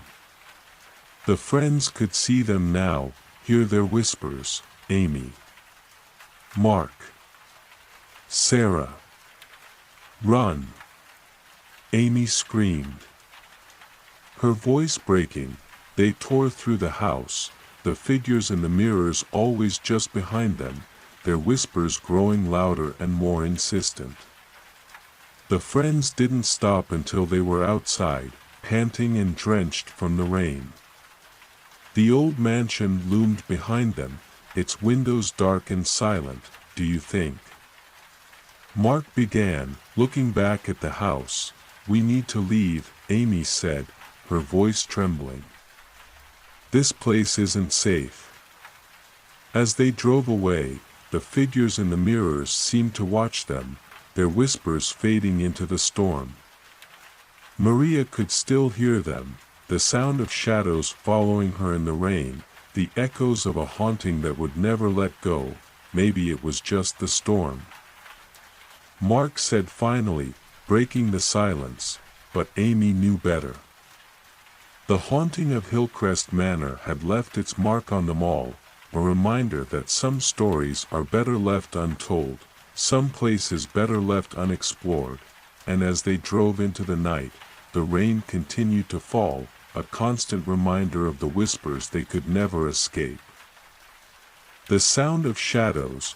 It was a particularly dark night when Maria stumbled upon the old, abandoned house at the edge of the forest. She had heard the whispers about it, the stories that circulated among the villagers, tales of strange noises and shadows that seemed to move of their own accord. Maria had always been a skeptic, but something about the air that night made her curious. The rain had started to fall softly, a gentle tapping on the leaves outside. Maria pulled her coat tighter around her as she approached the house. It was a Victorian-era mansion, grand in its prime but now reduced to a crumbling shell. The windows were shattered, the door hanging on one hinge. She hesitated at the entrance, her breath fogging up in the cold air. As she stepped inside, Maria felt a chill run down her spine. The floorboards creaked under her weight, and the air was thick with the smell of damp and decay. She could hear the whispers again, faint, almost inaudible, as though they were coming from the walls themselves. Maria held her flashlight in front of her and took a deep breath, stepping further into the darkness. "Hello?" She called out, her voice barely a whisper. "Is anyone here?" No answer. Just the sound of rain outside, louder now, tapping on the roof above her. Maria moved cautiously through the house, flashlight scanning the rooms. There were remnants of furniture, broken chairs, tattered curtains scattered across the floor. The wallpaper was peeling, the paint flaking off the walls. It was a place where time had stopped, where secrets seemed to linger in the corners. As she reached the back of the house, Maria found a door that led to a basement. She hesitated again. She had heard the stories of what was down there, the darkness that seemed to swallow everything whole. But something inside her urged her to go on, to find the source of the whispers. She pushed the door open, the hinges groaning in protest.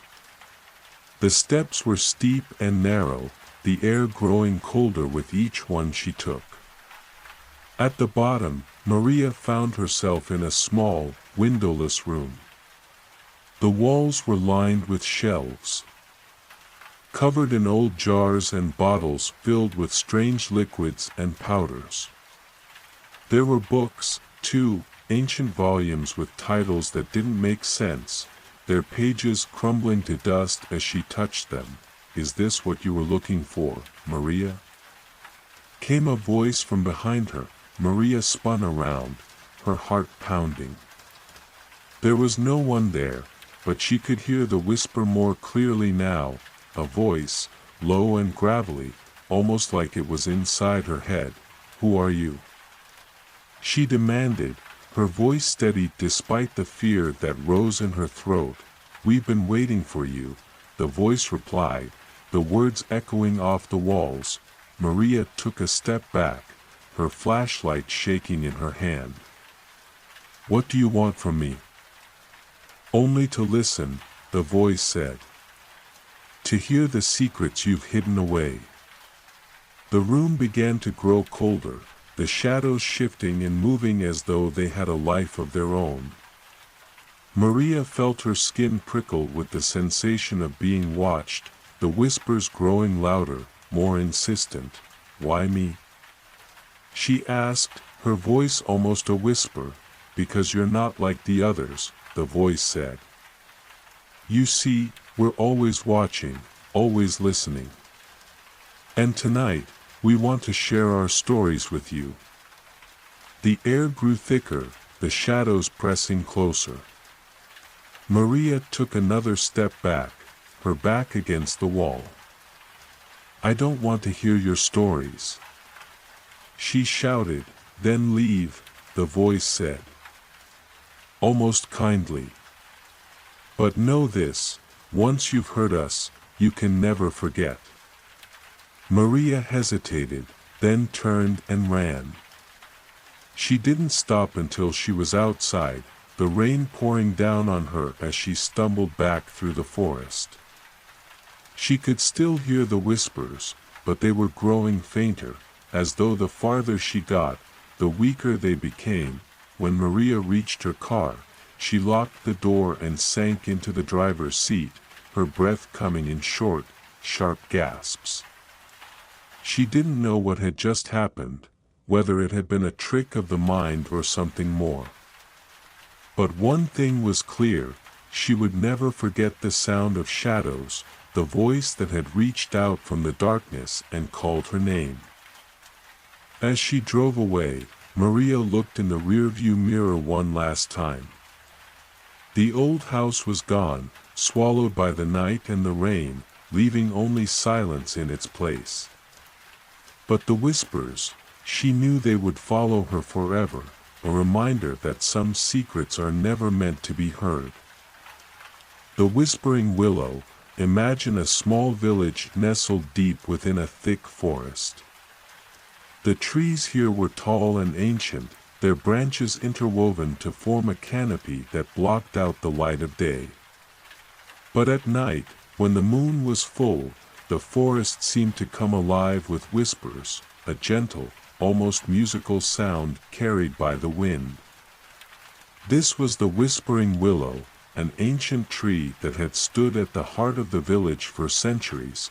The villagers spoke of the Whispering Willow with a mix of awe and fear. It was said that if you sat beneath its branches at night, you could hear the secrets of the forest, the stories of the trees and the animals that roamed beneath them. Sarah had always been curious about these whispers. And tonight, as the rain fell softly outside, she found herself imagining what it might be like to listen to them. Sarah could picture the Whispering Willow clearly, a massive tree with a trunk that seemed to stretch endlessly toward the sky. Its leaves were large and curved, shaped almost like hands reaching out to the heavens. The branches swayed in the breeze, their rustling creating a melody that seemed to speak directly to the heart.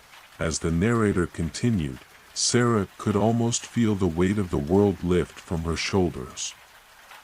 The story was simple, but there was something profoundly comforting in the way the narrator spoke, calm, measured, with just the right amount of warmth.